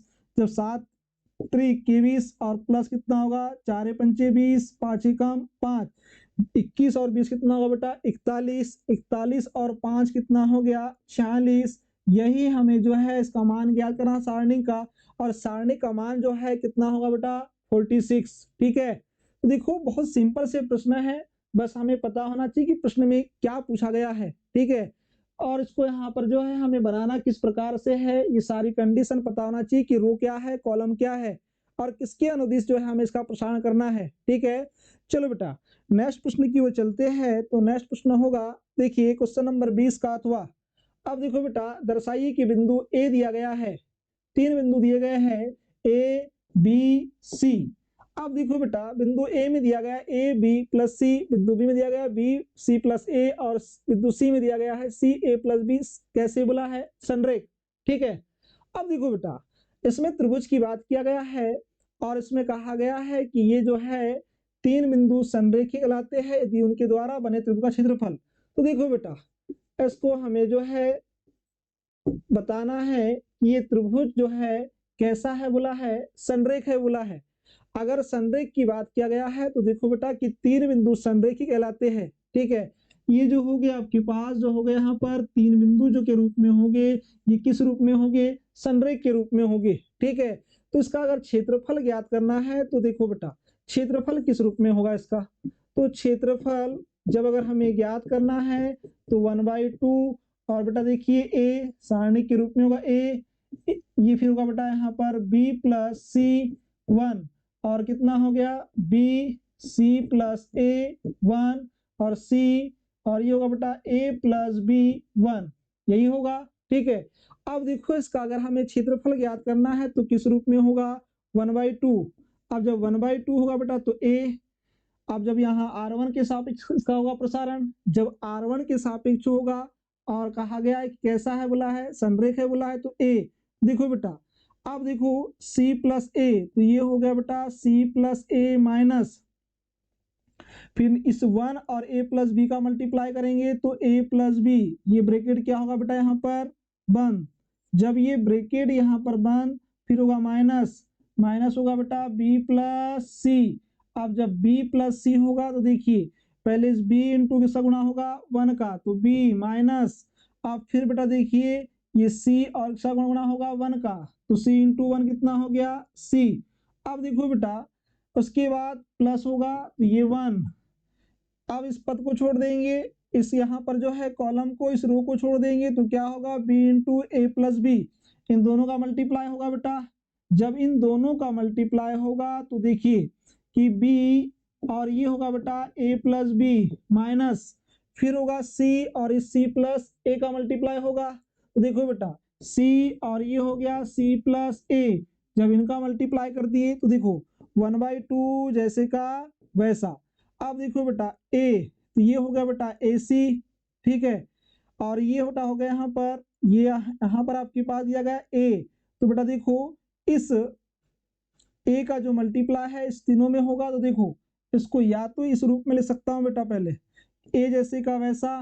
ठीक है, c प्लस a माइनस का गुणा इस ब्रैकेट के अंदर कर दीजिए, plus minus minus plus minus minus b। ठीक है बेटा, हाँ या ना, तो चलिए ये देखो b plus C B minus C, B plus C B minus C क्या होता है, ये बीज गणितीय सूत्र होता है बेटा, a का स्क्वायर माइनस बी का स्क्वायर, जो बचपन से लेकर आज तक हम 12th क्लास में पढ़ते आ रहे हैं और लाइफ में पढ़ना भी इसको। ठीक है, तो देखो b plus C B minus C दिया गया है, मतलब बेटा a का स्क्वायर माइनस बी का स्क्वायर, तो क्या इसको ऐसा लिख सकता हूँ बेटा कि b का स्क्वायर माइनस सी का स्क्वायर। ठीक है, अब देखो बेटा प्लस दिया है तो प्लस, अब देखो इसका मल्टीप्लाई कर लीजिए, ए बी प्लस कितना होगा बी का square, plus minus minus C का स्क्वायर प्लस माइनस माइनस ए सी। ठीक है बेटा, अब देखो अब यहाँ पर ये ब्रैकेट हो गया बंद, 1/2 जैसे का वैसा, इसका प्लस ए से माइनस ए क्या हो गया कैंसिल, तो इसका मल्टीप्लाई कर लीजिए, ए इंटू सी कितना होगा बेटा ए सी प्लस माइनस माइनस ए इंटू बी माइनस कितना हो गया बेटा ए बी, इस माइनस का गुणा होगा इस ब्रैकेट के अंदर माइनस बी का square plus minus minus plus C का स्क्वायर प्लस बेटा होगा ये ए बी प्लस बी का स्क्वायर माइनस सी का स्क्वायर माइनस ए सी। क्या यहाँ तक सभी को समझ में आ गया? ठीक है, देखो बेटा ये प्लस ए सी से माइनस ए सी क्या हो गया? कैंसल। माइनस ए बी से प्लस ए बी क्या हो गया? कैंसल। माइनस बी स्क्वायर से प्लस बी स्क्वायर भी क्या हो गया? कैंसल। बचा क्या? सी स्क्वायर से माइनस सी स्क्वायर भी क्या हो गया? कैंसिल। तो बचा बेटा क्या यहाँ पर 1/2 इंटू जीरो बराबर क्या हो गया? जीरो। अतः हमारे पास जो है ये कैसे है, यहाँ पर संरेख है, तो हमें जीरो ज्ञात हुआ। इसका मतलब कैसा है बेटा? यहाँ पर त्रिभुज संरेख है, यही क्या होगा? उत्तर होगा। ठीक है, तो चलिए बेटा नेक्स्ट प्रश्न की ओर चलते हैं। तो नेक्स्ट प्रश्न दिया गया है हमारे पास कि dy बाई dx का मान ज्ञात कीजिए। x equal a t plus sign T और y इक्वल दिया गया है a 1 माइनस कॉस टी। ठीक है, अभी दिया गया है बेटा, तो देखिए कि इसका सॉल्यूशन किस रूप में होगा और हमें क्या ज्ञात करने बोला है? dy बाई dx का मान ज्ञात करने बोला है। ठीक है, अब देखो बेटा dy बाई dx का अगर हमें वैल्यू ज्ञात करने के लिए कहा गया है तो थोड़ा समझिए। ठीक है, क्या दिया गया है बेटा? इसमें दिया है x equal a t plus sign T. ठीक है, अब देखो बेटा इसी इक्वेशन नंबर फर्स्ट, और एक दिया गया बेटा y equal a 1 minus cos T, यही दिया गया बेटा। इक्वेशन नंबर क्या होगा? सेकेंड। अब देखो बेटा इक्वेशन फर्स्ट से मैं करूं कि इक्वेशन फर्स्ट का समीकरण एक का अवकलन करने पर अगर बेटा मैं इसका अवकलन करता हूं तो dx बाई क्या होगा? dt, क्योंकि इसका जो अवकलन होगा किसके सापेक्ष होगा? t के सापेक्ष होगा। ठीक है, जब t के सापेक्ष होगा बेटा तो ये जो होगा वन, मतलब a जैसे का वैसा t का होगा बेटा कितना? 1, और साइन का क्या होगा बेटा इसमें यहाँ पर? cos t। देखो बेटा क्या यहाँ तक जो है सभी को समझ में आ रहा है? ठीक है, अब देखो बेटा फिर दिया गया है समीकरण नंबर 2। समीकरण नंबर दिया गया है बेटा 2। समीकरण नंबर 2 से तो इसको दे दिया बेटा समीकरण नंबर 3। समीकरण नंबर 2 से अगर 2 से लेता हूं तो बेटा इसका भी क्या कर दूंगा मैं? अवकलन। तो dy बाई कितना होगा? dt। अब देखो बेटा dy बाई dt, तो देखो a बेटा 1 का जो अवकलन होगा कितना होगा? 0, और cos t का जो अवकलन होगा वो क्या होगा? Minus sine t. देखो बेटा ये माइनस जैसे का वैसा माइनस साइन टी, तो ये देखो बेटा साइन टी हो गया। तो यहाँ dy बाई dt ये जैसे का वैसा, a जैसे का वैसा बेटा, माइनस माइनस क्या होगा? प्लस, और प्लस में क्या हो गया बेटा? साइन टी हो गया। ठीक है, इतना क्या सभी को समझ में आ रहा है? ठीक है, तो देखो चलो आगे बढ़ते हैं। तो आगे देखिए बेटा इक्वेशन, इसको नाम दे दिया बेटा मैंने समीकरण नंबर 4। अगर समीकरण नंबर बेटा इसको 4 दिया हो तो देखो समीकरण 3 व 4 से, समीकरण 3 व 4 से देखिए बेटा हमें किसका मान ज्ञात करना है? dy बाई dx, हमें dx बाई dt, और बेटा दिया गया है dy बाई dt। तो क्या इसको ऐसा ले सकता हूं बेटा मैं कि dy बाई dt और इस पूरे के बटे में होगा बेटा dx बाई dt इक्वल, देखो dy बाई dt ऊपर अंश में है तो यहां भी कितना होगा बेटा? a साइन t, बटे में कितना होगा बेटा? तो देखिए इसमें कितना हो गया, ध्यान दीजिए, तो ये a1 प्लस कितना होगा बेटा? cos t। क्या यहाँ तक जो है सभी को समझ में आ गया हो क्या? अगर सभी को समझ में आ गया हो तो बेटा देखिए क्या होगा इसके आगे। देखो यहाँ पर अब देखो बेटा ये dt से dt कैंसिल, इसका मतलब कि dy बाई कितना होगा बेटा? dx। अब बेटा a से a भी क्या हो गया? कैंसिल। अब देखो बेटा एक आपने फार्मूला पढ़ा होगा sine 2 theta equal two sine theta into कितना होगा? cos theta. क्या ये पढ़ा है बेटा? तो क्या इस देखो इस 2 थीटा के स्थान पर यहाँ कितना दिया है? t। जब यहाँ पर दुगना था तो इसका क्या हुआ? आधा। क्या हुआ? आधा। तो देखो यहाँ क्या दिया गया बेटा? t, तो इसका भी क्या होगा? आधा। जब आधा होगा तो कितना होगा? 2 sine sine t by two into कितना होगा कॉस टी बाई टू। ठीक है, ये अलग से फार्मूला नहीं होता बेटा, ये यही फार्मूला दिया गया है, परंतु हमने क्या कहा कि इसमें थीटा का मान दुगुना था, तो जब हमने इसका विस्तारित रूप लिखा तो क्या हो गया, आधा हुआ थीटा का मान यहाँ पर। तो देखो इसमें क्या दिया गया है, टी, क्या दिया गया बेटा, टी। अब टी दिया गया है मतलब इस 2 थीटा का भी आधा दिया गया है, तो जब इसका हम विस्तार करेंगे तो फिर आधा होगा। ठीक है, अब देखो बेटा 1 प्लस कॉट टी दिया गया, 1 प्लस कॉस टी दिया गया बेटा। जब 1 प्लस कॉस टी दिया गया है तो क्या इसका भी बराबर होता है बेटा यहाँ पर कितना कि 2 कॉस स्क्वायर टी बाई कितना होगा बेटा 2। ये 2 से क्या होगा 2 कैंसल, और ये बेटा कॉस से बेटा यहाँ पर जो है एक कॉस कैंसिल, तो क्या बच गया d y by d x equal कितना बच गया बेटा साइन टी बाई 2 बाई कितना होगा बेटा कॉस टी बाई 2। तो देखो d y by d x equal sine theta बटे कॉस थीटा का मान कितना होता है टेन थीटा, और यही क्या करना था हमें, इसकी वैल्यू ज्ञात करना था कि d y by d x का मान क्या होगा, तो इसकी वैल्यू क्या होगी बेटा टेन थीटा होगी, और यही जो है हमारा क्या होगा उत्तर होगा। ठीक है, अगर बेटा एग्जाम में जो है ठीक है जो बताया जा रहा है आपको, और ये बगल में मतलब से किनारे में जो है जहां आप जिस फार्मूले का यूज कर रहे हैं, अगर इस फार्मूले को अगर आप जो है इसके यहाँ पर जो है बगल में अगर आप लिख देते हो ठीक है, तो एग्जामिनर जो है कि आपको यहाँ पर अगर आपने यहाँ पर थोड़ी त्रुटि भी कर चुका है तो बेटा यहाँ अगर आपने फार्मूला शो कर दिया इसका मतलब जानता है कि एग्जामिनर की आपने यहाँ पर इस फार्मूले का यूज किया है, तो अगर जो भी फार्मूला का यूज कर रहे हो आप उसको बेटा यहाँ पर जो है इस बगल में लिख दिया करो। ठीक है, चलिए बेटा जो है नेक्स्ट प्रश्न की चलते हैं, क्वेश्चन नंबर 21 का जो होगा बेटा अथवा। ठीक है, अथवा क्वेश्चन दिया गया है, बहुत बढ़िया प्रश्न है, बहुत सिंपल सा प्रश्न है, परंतु ये दिया गया है हमें लिमिट में। ठीक है, कहा गया है बेटा कि एफ एक्स इक्वल दिया गया एक्स साइन 1/x और एक्स नॉट इक्वल 0, और कहा गया बेटा यहाँ पर कि ये एक्स इक्वल 0 होगा बेटा। ठीक है, ये 0 और ये एक्स इक्वल क्या दिया गया है 0, यही दिया गया है। जब बेटा एक्स इक्वल 0 दिया गया है इसका मतलब है कि हमारे पास जो लिमिट दिया गया है वो किस में होगी 0 में होगी। तो देखो बेटा इसका यहाँ पर जो है सॉल्यूशन किस रूप में होगा, देखिए यहाँ पर दिया गया है बेटा कि limit x to zero f x होगा बेटा।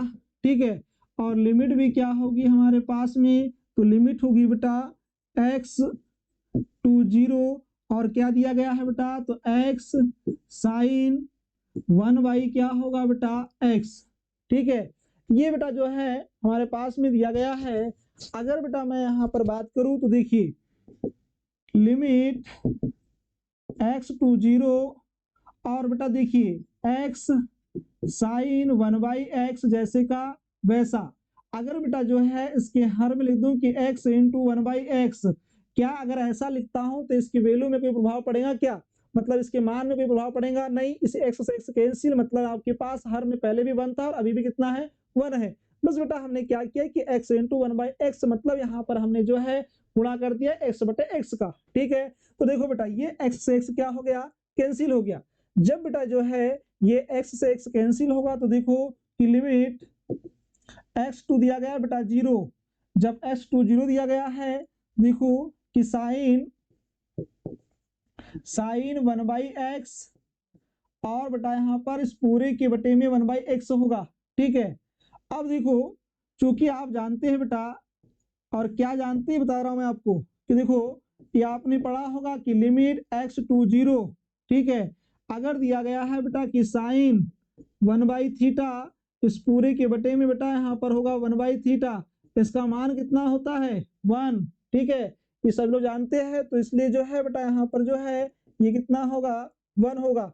अब 1 होगा तो इसकी लिमिट कितनी होगी 0, तो जब 0 होगी बेटा तो देखिए कि एफ एक्स इक्वल हमें क्या ज्ञात हो गया f0 ज्ञात हो गया। ठीक है, जब अगर बेटा हमें जो है f0 ज्ञात हो गया इसका मतलब है बेटा यहाँ पर कि अतः फलन या हो सकता है बेटा इसमें कि एफ एक्स नॉट इक्वल कितना होगा f0 अतः फलन एफ एक्स कैसा है सतत सतत फलन नहीं है।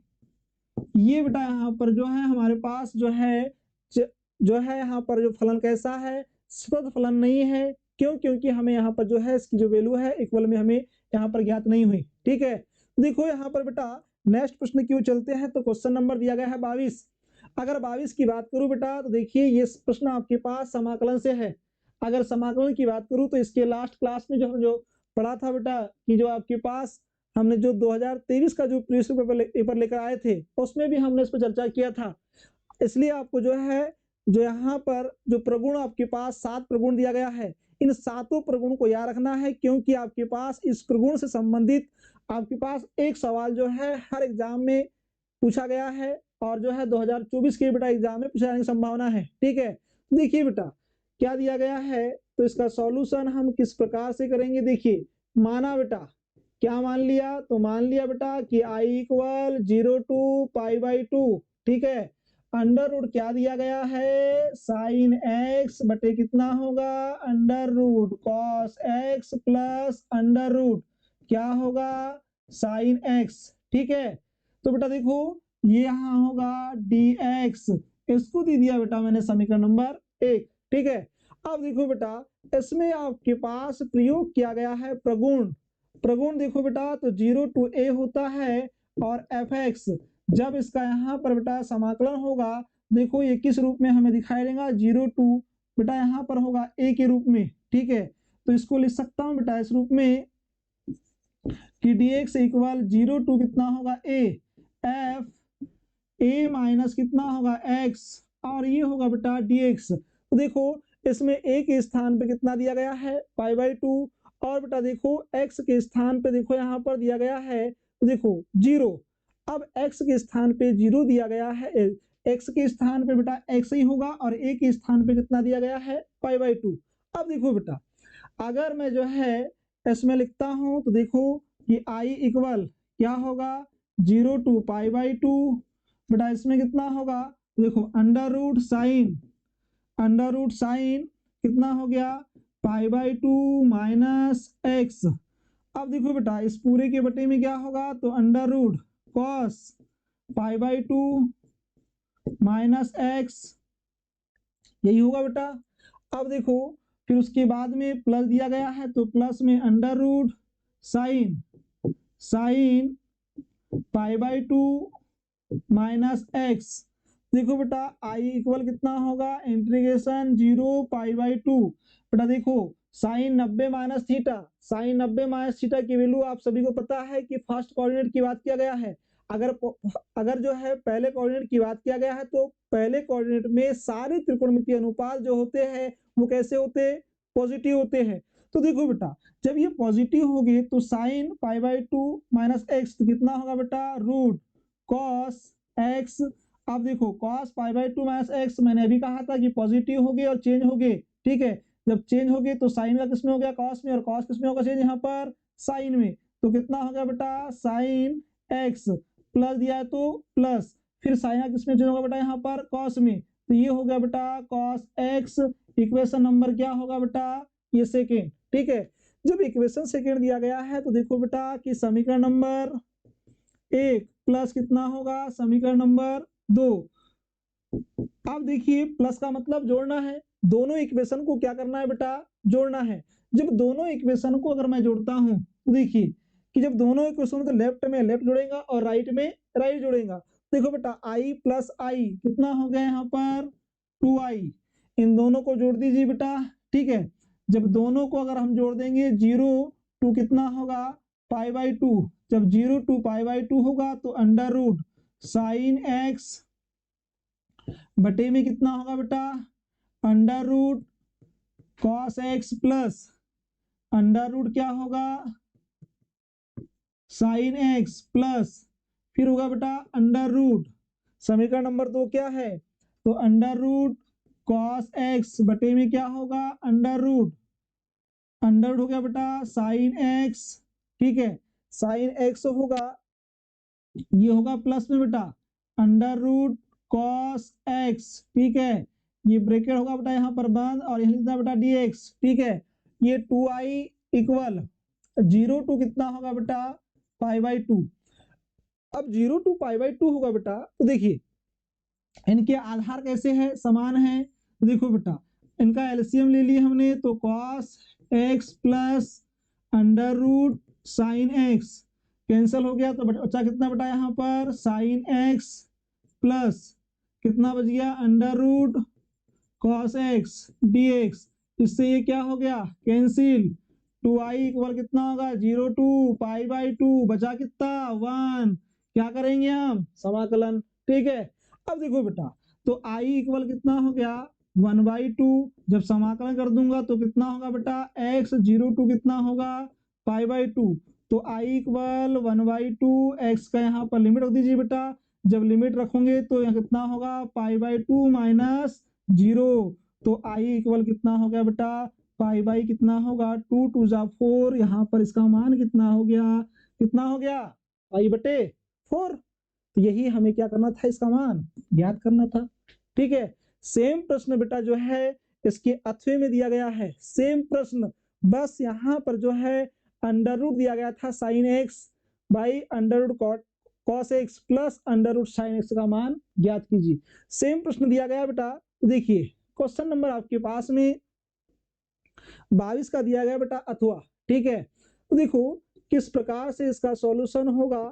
देखो माना क्या माना i इक्वल 0 टू π/2 और बेटा साइन की पावर 4x बटे में कितना होगा बेटा साइन की power 4x plus cos 4x dx का मान ज्ञात करना है। तो देखो बेटा आप जानते हो कि प्रगुण क्या होता है 0 टू a, और ये होता है बेटा fx dx इक्वल 0 टू कितना होगा a, तो बेटा यहाँ पर क्या होगा a minus x into D x. देखो बेटा i इक्वल क्या होगा 0 टू π/2 साइन की पावर 4 कितना होगा बेटा π/2 माइनस एक्स, इस पूरे के बटे में साइन की पावर कितना होगा बेटा 4, एक्स के स्थान पे कितना होगा तो π/2 माइनस एक्स प्लस देखो बेटा कॉस की पावर 4 और कितना हो गया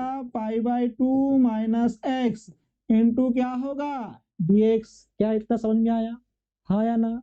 अगर समझ में आ गया हो बेटा, अगर जो है अगर आपको जो है पढ़ने में अगर मजा आ रहा हो तो बेटा जो है एक बार जो है वीडियो को जो है आप लाइक कर दीजिए और अपने दोस्त तक इसको जो है शेयर भी कर दीजिए, ठीक है। अगर आप लाइक और शेयर नहीं करते इसका मतलब आप नहीं चाहते कि आपका दोस्त भी जो है 12वीं में पास हो, ठीक है। अगर आपका दोस्त भी जो है 12वीं में पास होना चाहते हो, आप चाहते हो तो बेटा जो है इसको एक बार आप शेयर कर दीजिए वीडियो को, ठीक है। तो देखो बेटा ये होगा आपके पास 0 से π/2 होगा।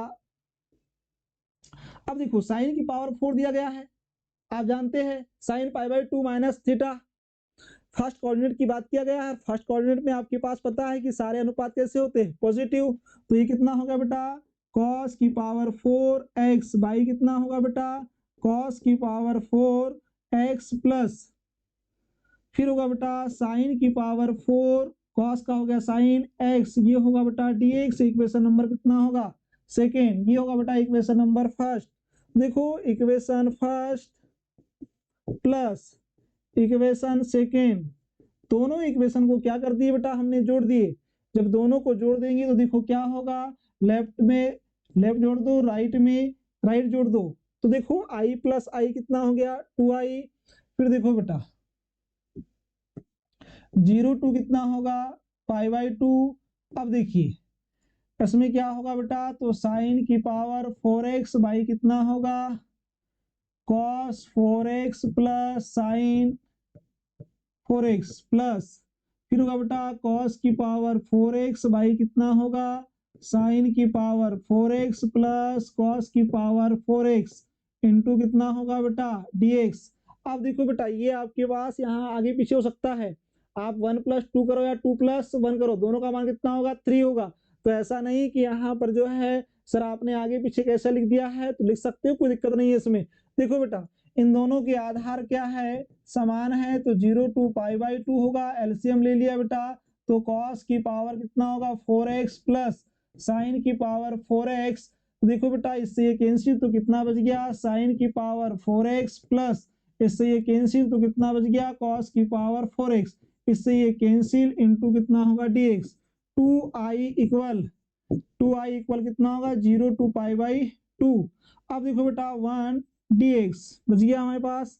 देखो ये i इक्वल कितना होगा बेटा 1/2, जब इसका समाकलन होगा x और इसकी लिमिट हो जाएंगी 0 टू पाई बाई 2। अब जब इसकी लिमिट जो है बेटा 0 टू पाई बाई 2 होगी तो देखो ये हो गया 0 और ये हो गया बेटा पाई बाई 2। तो i इक्वल कितना होगा बेटा 1, रख दी इसकी लिमिट पाई बाई 2 और क्या होगा बेटा 0। तो i इक्वल कितना होगा पाई बाई 4। और यही क्या करना था बेटे, हमें यहाँ पर ज्ञात करना था। तो इसका मान कितना ज्ञात हो गया पाई बाई 4। ठीक है, चलिए बेटा यहाँ तक सभी को समझ में आ गया है। अगर सभी को समझ में आ गया हो तो चलिए नेक्स्ट प्रश्न की ओर चलते हैं। इसका पहले आप स्क्रीनशॉट ले लीजिए। देखिए बेटा नेक्स्ट प्रश्न क्या होगा। नेक्स्ट प्रश्न दिया गया है कि निम्न रेखाओं के बीच की दूरी न्यूनतम दूरी सदिश विधि से ज्ञात कीजिए। ठीक है, सदिश विधि से ज्ञात करने की बात किया गया बेटा। तो 2 सेकंड का समय, बस थोड़ा हम पानी पी लेते हैं।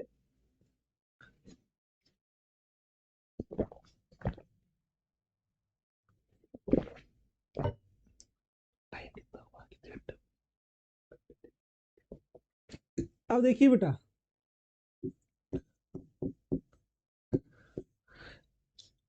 क्या दिया गया है, दी गई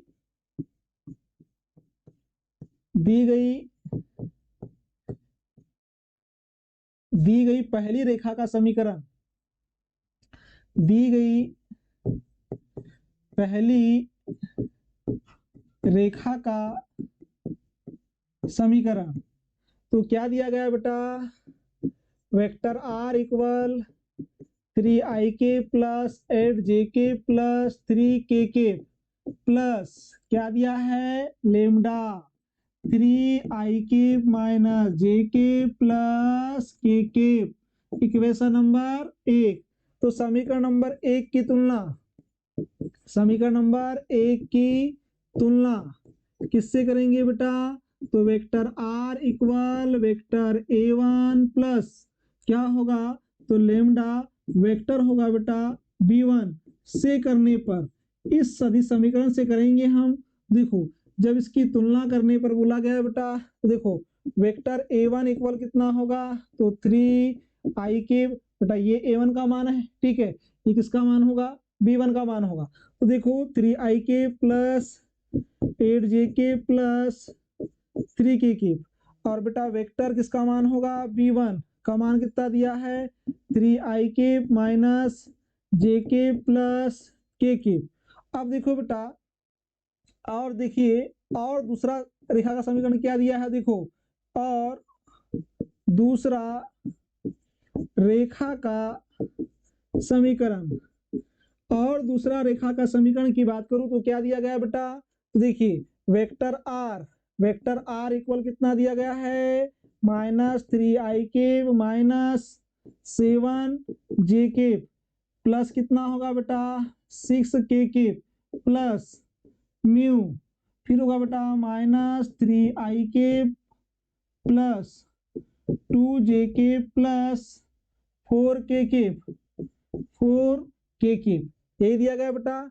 तो हम इसको क्या देंगे, समीकरण नंबर 2, समीकरण नंबर 2 की तुलना किससे करेंगे हम, देखो समीकरण नंबर 2 की तुलना एक सदिश समीकरण से करेंगे। वेक्टर r बराबर क्या होगा बेटा, तो vector a2 plus mu vector b2 से करने पर, इससे बेटा जो है हम तुलना कर रहे हैं। तो देखो वेक्टर a2 की वैल्यू क्या होगी, तो देखो बेटा -3ik minus 7jk plus 6kk और वेक्टर b2 की वैल्यू क्या होगी बेटा, तो -3ik plus 2jk plus 4kk।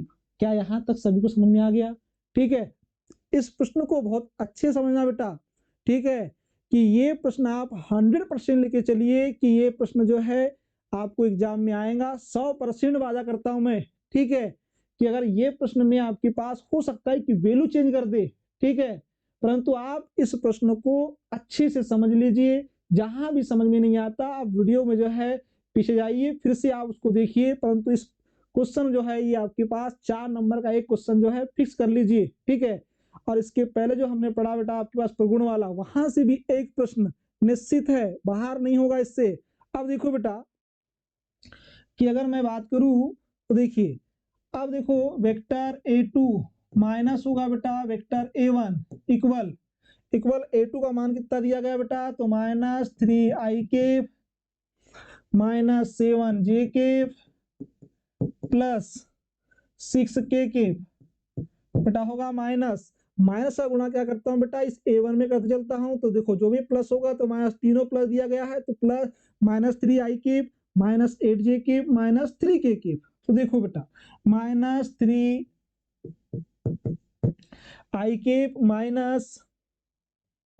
-8j -8j, देखो बेटा -8j और माइनस ही क्या होगा बेटा 3k। अब देखो घटा दीजिए, तो वेक्टर a2 माइनस कितना होगा बेटा वेक्टर a1 इक्वल कितना होगा बेटा, तो देखो -3 और 3 कितना होगा, माइनस माइनस प्लस 3 और 3 कितना हो गया 6i माइनस कितना हो गया बेटा -7 और -8 माइनस माइनस प्लस, परंतु बड़ी संख्या के सामने चिन्ह काय का है माइनस का, इसलिए क्या आएगा माइनस। तो 7 और 8 कितना होगा बेटा 15j, 6 में से 3 चला गया, कितना बच गया 3k। तो बेटा यहाँ पर mod vector a2 minus mod vector a1 equal, देखिए बेटा 6 का स्क्वायर धन माइनस कितना होगा 15 का स्क्वायर प्लस 3 का स्क्वायर, तो mod vector a2 minus mod vector a1 equal कितना होगा बेटा 6 का वर्ग 36, 15 का वर्ग 225 और 3 का वर्ग कितना होगा 9। तो mod vector a2 minus vector a1 mod equal, देखो बेटा 36 और 9 कितना होगा 45, 45 मतलब 5, ठीक है। तो लिख सकता हूँ बेटा कितना इसको यहाँ पर 45 और 5 क्या होगा, देखिए तो 45 और 5 सॉरी 45 और 225, तो 5 और 5 कितना हो गया 10, ठीक है।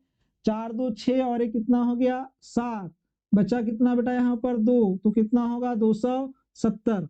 तो हमें बेटा यहाँ पर जो है मॉडा वेक्टर a2 माइनस a1, क्यों बेटा, क्योंकि देखिए हमें यहाँ पर पूछा गया है कि इनके बीच की न्यूनतम दूरी सदिश विधि में, तो न्यूनतम दूरी ज्ञात करना है। अगर हमें न्यूनतम दूरी ज्ञात करना है तो देखिए बेटा कि b1 वेक्टर b1 क्रॉस क्या होगा बेटा वेक्टर b2, तो देखो बेटा b1 का मान कितना दिया गया है 3i minus j plus k, एक ब्रैकेट में दूसरे ब्रैकेट में होगा बेटा, देखिए b2 की वैल्यू कितना दिया है -3i, फिर दिया बेटा +2j प्लस 4k, यही दिया गया बेटा, ठीक है। अगर यही दिया गया है और बेटा जो है इसका अगर मैं मल्टीप्लाई करता हूं तो देखो कि इसका मल्टीप्लाई बेटा यहाँ पर किस रूप में होगा, तो देखो कि वेक्टर b1 और बेटा होगा ये वेक्टर b2, तो बेटा देखो यहाँ पर होगा 3 अक्ष हो गए i j और ये होगा बेटा k, यही होगा। देखो इसकी वैल्यू कितना दिया है 3 -1 1 और इसकी वैल्यू कितना है बेटा -3 2 और कितना दिया है 4। क्या यहाँ तक सभी को समझ में आ गया हो? अगर सभी को समझ में आ गया है तो देखिए बेटा अब क्या होगा, देखो अगर इसका मान अगर हमें यहाँ पर ज्ञात करना है तो देखिए इसको पहले बेटा आप स्क्रीनशॉट ले लीजिए, फिर इसके आगे हम सॉल्व करते हैं, ठीक है। तो देखो अब देखो बेटा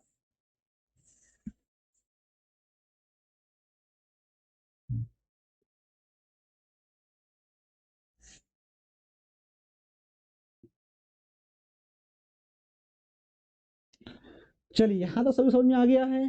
अगर बेटा यहाँ तक जो है सभी को अगर समझ में आ गया हो तो चलिए आगे बढ़ते हैं हम। और आगे देखो बेटा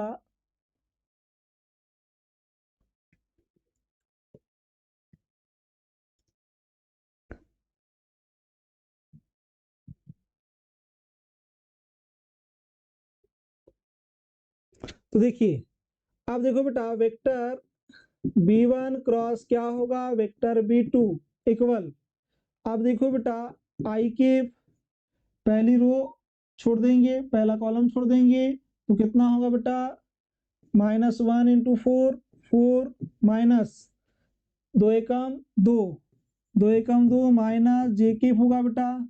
फिर देखो यहाँ पर पहली रो दूसरा कॉलम छोड़ देंगे तो 4 तिया कितना होगा 12। फिर देखो बेटा 3 एकम 3 माइनस माइनस माइनस कितना होगा +3। फिर देखो बेटा फिर होगा प्लस के में क्या होगा बेटा 3 दूनी 6, 3 दूनी 6 और बेटा 3 एकम 3 माइनस में होगा तो ये होगा आपके पास माइनस में, तो कितना होगा बेटा vector b1 cross vector b2 फिर कितना होगा बेटा -6i माइनस 12 और 3 कितना होगा 15j फिर कितना होगा बेटा प्लस 6 में से 3 चला गया 3k, यही हो गया बेटा। तो mod of vector b1 cross कितना होगा वेक्टर b2 इक्वल कितना होगा बेटा, तो देखो 6 का -6 का वर्ग -15 का वर्ग, ये प्लस होगा बेटा -15 का स्क्वायर प्लस 3 का स्क्वायर, तो कितना हो गया बेटा √ 6 6 36, 15 का स्क्वायर 225, तो देखो बेटा 225 हो गया, तो ये हो गया 225, 3 का वर्ग 9 जोड़ देंगे बेटा तो कितना होगा √ 270। ठीक है, अब देखो हमें किसकी वैल्यू ज्ञात करना है बेटा यहाँ पर, तो हमें ज्ञात करना है बेटा, देखिए हमें यहाँ पर ज्ञात करना है तो किसकी वैल्यू ज्ञात करना है कि इनके बीच की न्यूनतम दूरी। अब देखो बेटा, तो देखो न्यूनतम दूरी अगर ज्ञात करना है तो न्यूनतम दूरी d बराबर क्या होगा, तो देखो बेटा यहाँ पर देखिए क्या होगा, यहाँ पर अगर मैं बात करूं बेटा इसके फार्मूले की, तो फार्मूला क्या होगा कि a2 माइनस a1 और ये होगा बेटा कि b1 क्रॉस b2। ठीक है, और बेटा इसके बेटे में होगा क्या मॉड ऑफ वेक्टर b1 गुणा कितना होगा वेक्टर b2, यही होगा। अब देखो बेटा जब ये दिया गया है हमारे पास तो इसमें वैल्यू रख दीजिए, क्या रखोगे वैल्यू, तो देखो बेटा a2 माइनस a1 की वैल्यू दिया गया है क्या 6i माइनस, ठीक है कितना दिया गया है 15j, फिर दिया गया बेटा प्लस 3k। उसके बाद देखो बेटा b1 इंटू b2 की वैल्यू क्या दिया गया है, तो देखो b1 इंटू b2 की वैल्यू ये हमें यहाँ पर ज्ञात हो चुकी है, तो बेटा ये होगा -6i माइनस 15j, फिर दिया गया बेटा प्लस 3k, यही दिया गया है। इसके बटे में होगा बेटा मॉड ऑफ b1 और b2, इसकी वैल्यू कितना दिया है, तो ये दिया गया बेटा √ 270। ठीक है, अब देखो बेटा जब इसकी वैल्यू हमें 270 दिया गया है, इसको अगर हम आगे सॉल्व करते हैं देखिए, ठीक है अब देखो बेटा इसके आगे किस रूप में होगा, तो देखिए इन दोनों का मल्टीप्लाई कर दीजिए, कितना होगा बेटा 6 6 कितना हो गया 36। ठीक है, तो दूरी बराबर कितना होगा बेटा यहाँ पर, तो 6 6 हो गया 36 और ये कितना हो गया बेटा यहाँ पर 15 का वर्ग 225, ये हो गया बेटा 225 और ये कितना हो गया 3 तिया 9। जब ये 3 तिया 9 होगा बेटा यहाँ पर, तो देखो अब देखिए इसके बटे में कितना हो गया √ 270, तो दूरी बराबर कितना होगा बेटा ये 270 यो हो गया और √ कितना होगा तो 270, और यही पूछा गया था कि इन दोनों रेखाओं के बीच की दूरी क्या है। ठीक है, तो दोनों रेखाओं के बीच की दूरी बेटा कितना हो गया 270 बाई कितना होगा 200 √ 270। ठीक है बेटा, तो जो है यहाँ तक सभी को समझ में आ रहा है। चलिए नेक्स्ट प्रश्न की ओर चलते हैं। तो देखो बेटा नेक्स्ट प्रश्न क्या होगा, नेक्स्ट प्रश्न जो है बहुत ही बढ़िया प्रश्न है और ये बेटा जो है बहुत ही IMP प्रश्न है, मोस्ट इंपोर्टेंट प्रश्न। ठीक है, आप जो है 2024 के पेपर में इस प्रश्न को आने की जो है 99 जो है % प्रोबेबिलिटी है। ठीक है, 1% नहीं हो सकता परंतु बेटा 99%, इसलिए इस प्रश्न को अच्छे से समझना है और जो है बार बार इस प्रश्न को बनाकर देखना है कि ये प्रश्न बेटा आपके पास 4 नंबर पे पूछा जाना है। ठीक है, तो चलिए बेटा क्या कहा है कि सिद्ध कीजिए कि एक घन के किसी दो विकर्णों के बीच का कोण cos इनवर्स 1/3 होता है। ठीक है, तो देखो बेटा इसका सॉल्यूशन हम किस प्रकार से करेंगे। अब देखिए ए भुजा के घन की 3, ए भुजा के घन की 3 संलग्न भुजा है। 3 क्या है बेटा, यहाँ पर संलग्न भुजा है। ठीक है, अब देखो ये 3 संलग्न भुजा कौन कौन सी होगी, ये हमें यहाँ पर देखना है बेटा। तो अब देखो कौन कौन सी दिया गया है। तो पहले क्या करेंगे बेटा, हम एक घन बना लेंगे। अगर हम एक घन बना लेंगे तो थोड़ा समझिए, घन जब अगर हम बना लेंगे तो देखो बेटा,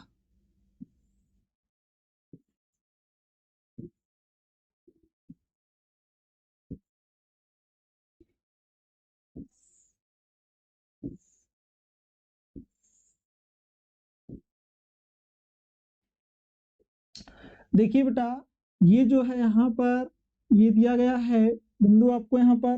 ठीक है, अब देखो इसमें अगर मैं बात करूं बेटा, ये एक्स अक्ष हो गया, ये वाई अक्ष हो गया, और ये बेटा होगा यहाँ पर जेड अक्ष। ठीक है, तो ये जब आपके पास 3 अक्ष दिया गया है, ये एक्स अक्ष की बात कर रहा है, ये वाई अक्ष की बात किया है, और ये बेटा जेड अक्ष की बात किया गया है। ठीक है, अब समझो एक्स अक्ष में इसको दे दिया मैंने बेटा बिंदु ए, इसको दे दिया बिंदु बी, इसे नाम दे दिया बेटा बिंदु सी, ये होगा बेटा बिंदु डी, ये बिंदु ई, और ये बिंदु एफ, इसको बिंदु दे दिया ओ, और ये बिंदु हो गया बेटा पी। ठीक है, अब देखो इनको नाम दे दिया, परंतु इनके एक्स अक्ष पर बिंदु क्या होंगे। तो देखो बेटा एक्स अक्ष पर बिंदु होगा बेटा, तो एक्स अक्ष पर क्या होगा, मैंने यहाँ पर जो है घन की ए भुजा के घन की 3 संलग्न भुजाएं है, मतलब कि घन की प्रत्येक भुजा का मान मेरे द्वारा क्या माना गया है, ए माना गया है। अब देखो बेटा ए की प्रत्येक भुजा का मान ए माना गया, इसका मतलब है कि ए की प्रत्येक भुजा समान होती, इसलिए एक समान माना गया ए। जब प्रत्येक भुजा समान होगी तो देखो एक्स अक्ष पर क्या होगी बिंदु, तो बेटा यहाँ पर ए 0 0 होगा, वाई अक्ष पर क्या होगा, तो 0 ए 0 होगा। अगर मैं जेड अक्ष पे बात करूं बेटा, तो यहाँ पर क्या होगा बिंदु, तो 0 0 ए होगा बेटा। ठीक है, अब देखो कि यहाँ आपके पास इस बिंदु ओ पर जो बिंदु होंगे वो बिंदु क्या होंगे बेटा, 0 0 होंगे, क्या होंगे 0 0। ठीक है, अगर एक्स अक्ष की बात किया तो बिंदु वाई और जेड क्या होगा 0, अगर वाई अक्ष की बात किया बेटा तो एक्स और जेड 0 होगा, वाई का मान हमें यहाँ पर ज्ञात होगा। अब देखो इस बिंदु पी पर जो है हमें यहाँ बिंदु होंगे, तो बिंदु बेटा ए होंगे। ठीक है, अगर बिंदु डी की बात करूं कि यहाँ हमारे पास जो है क्या बिंदु होंगे, तो देखो बेटा यहाँ पर कि y और x की बात किया गया है, इसका मतलब कि a और a क्या होगा बेटा 0। अगर इस बिंदु E की बात करूं तो इसमें क्या होगा बिंदु, तो देखो बेटा ये दिया गया x और z, इसका मतलब है कि देखो बेटा इसमें क्या होगा, तो देखो यहाँ पर x अक्ष मतलब a, y पे 0 होगा और z पे क्या होगा बेटा a। अब देखो ये दिया गया बिंदु f, s पे क्या बिंदु होगा बेटा, यहाँ पर ध्यान दीजिए ये बेटा y और z मतलब बिंदु ये होगा बेटा 0 a, और इसके बिंदु क्या हो गए a। ठीक है, तो ये जो है ये चीजें जो है बेटा आपको यहाँ पर जो है समझ में आ गई होगी क्या दिया गया है। ठीक है, अब देखो अब हम यहाँ पर जो है क्या करेंगे कि बिंदु OB, बिंदु OC और बिंदु OB के निर्देशांक लेंगे हम। ठीक है, तो देखिए बेटा कि अतः OA OB व OC के निर्देशांक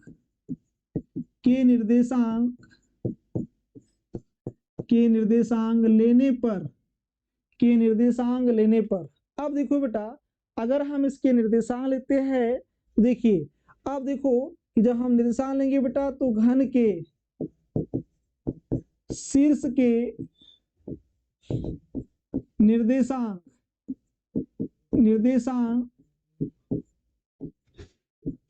निम्न प्रकार के हैं। अब देखो बेटा कि यहाँ जो है आपके पास जो है ये निम्न प्रकार के है।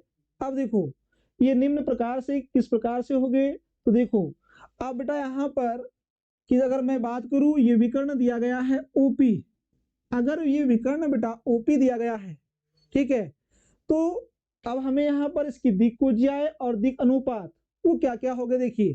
तो देखो बेटा कि विकर्ण ओपी के दिक् अनुपात, अगर विकर्ण ओपी के अगर बेटा यहाँ पर जो है दिक् अनुपात की बात करूं तो देखिए ये जो बिंदु P और बिंदु O दिया गया है, इस एक्स अक्ष का जो आपके पास यहाँ पर दिया गया बिंदु A और यहाँ दिया गया 0, मतलब बेटा यहाँ पर इसके दिक् अनुपात क्या हो गए A minus 0, A minus 0, A minus 0, मतलब कितना होगा बेटा यहाँ पर इसके दिक् अनुपात, देखिए A होगा। अगर जब दिक् अनुपात A ज्ञात हो रहे हैं हमारे पास में तो इसकी दिक्कुज्याय भी ज्ञात करेंगे। अगर मैं इसकी दिक्कुज्याय की बात करूं देखिए बेटा, तो विकर्ण ओपी की दिक्कुज्याय, विकर्ण ओपी की दिक्कुज्याय, अब दिक्कुज्याय क्या होगी बेटा देखिए, तो क्या होगा यहाँ पर ए बाई कितना होगा अंडर रूट ए का स्क्वायर प्लस ए का स्क्वायर प्लस ए का स्क्वायर, एक दिक्कुज्याय क्या हो गई। दूसरी दिक्कुज्याय क्या होगी ए बाई अंडर रूट ए का स्क्वायर प्लस ए का स्क्वायर प्लस ए का स्क्वायर। अगर n दिक्कुज्याय की बात करूं बेटा तो क्या होगा ए बाई अंडर रूट ए का स्क्वायर प्लस ए का स्क्वायर प्लस ए का स्क्वायर। तो बेटा इसकी वैल्यू कितनी आ जाएगी हमारे पास, डायरेक्ट दो यहाँ पर कि 3 बार a दिया है तो 3a, ठीक है, तो ये वर्ग से वर्ग कैंसिल होगा बेटा, तो यहाँ कितना हो जाएगा अंडर रूट 3 इंटू ए, इसमें भी कितना हो गया ए बाई रूट 3 इंटू ए, और ए बाई कितना होगा रूट 3 इंटू ए से ए क्या हो गया कैंसिल, तो क्या बचा, तो इसकी दिक्कुज्याय कितनी हो गई 1 बाई रूट 3 बेटा 1 बाई रूट 3 और कितना होगा 1 बाई रूट 3। क्या ये दिक् अनुपात और दिक्कुज्याय कैसे निकालते समझ में आया, ठीक है। तो बेटा अभी तो हमने बात किया आपके पास विकर्ण, किस किस की बात किया, अभी हमने विकर्ण ओपी की बात किया, ठीक है। अब देखो बेटा, अब देखो अगर विकर्ण अगर हमारे पास दिया गया है, देखिए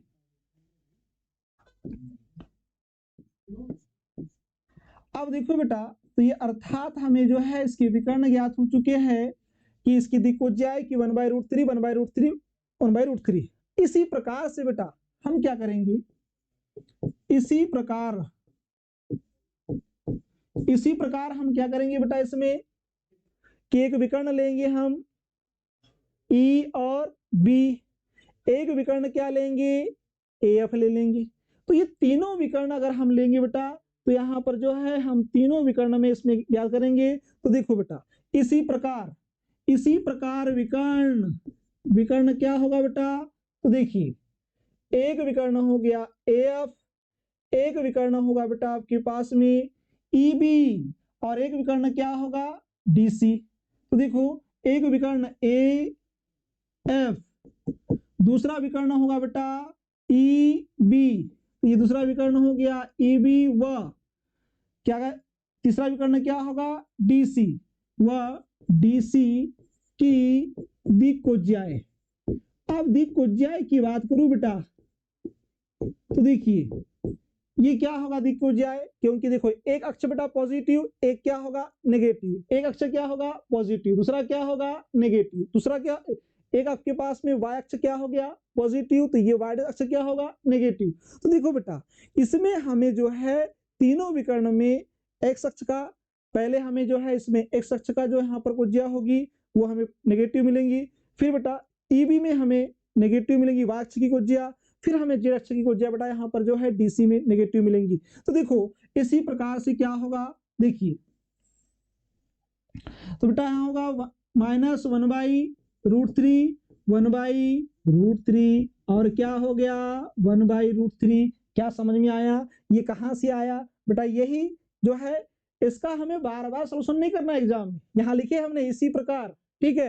अब देखो बेटा तो फिर होगा इनकी यहाँ पर दिक्कुज्याय क्या होगी 1 बाई रूट 3 -1/√3 और यहाँ भी होगा बेटा 1/√3 और क्या होगा इसमें देखिए 1/√3 1/√3 माइनस कितना होगा बेटा 1/√3।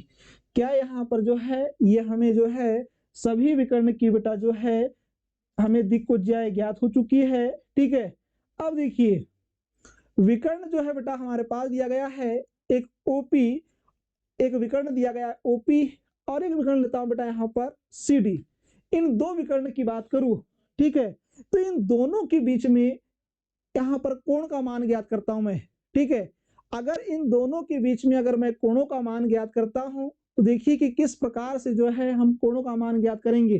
तो पहले बेटा जो है कि आप इसका स्क्रीनशॉट ले लीजिए, फिर हम आगे चलते हैं। ठीक है, तो देखो अब देखो बेटा यदि विकर्ण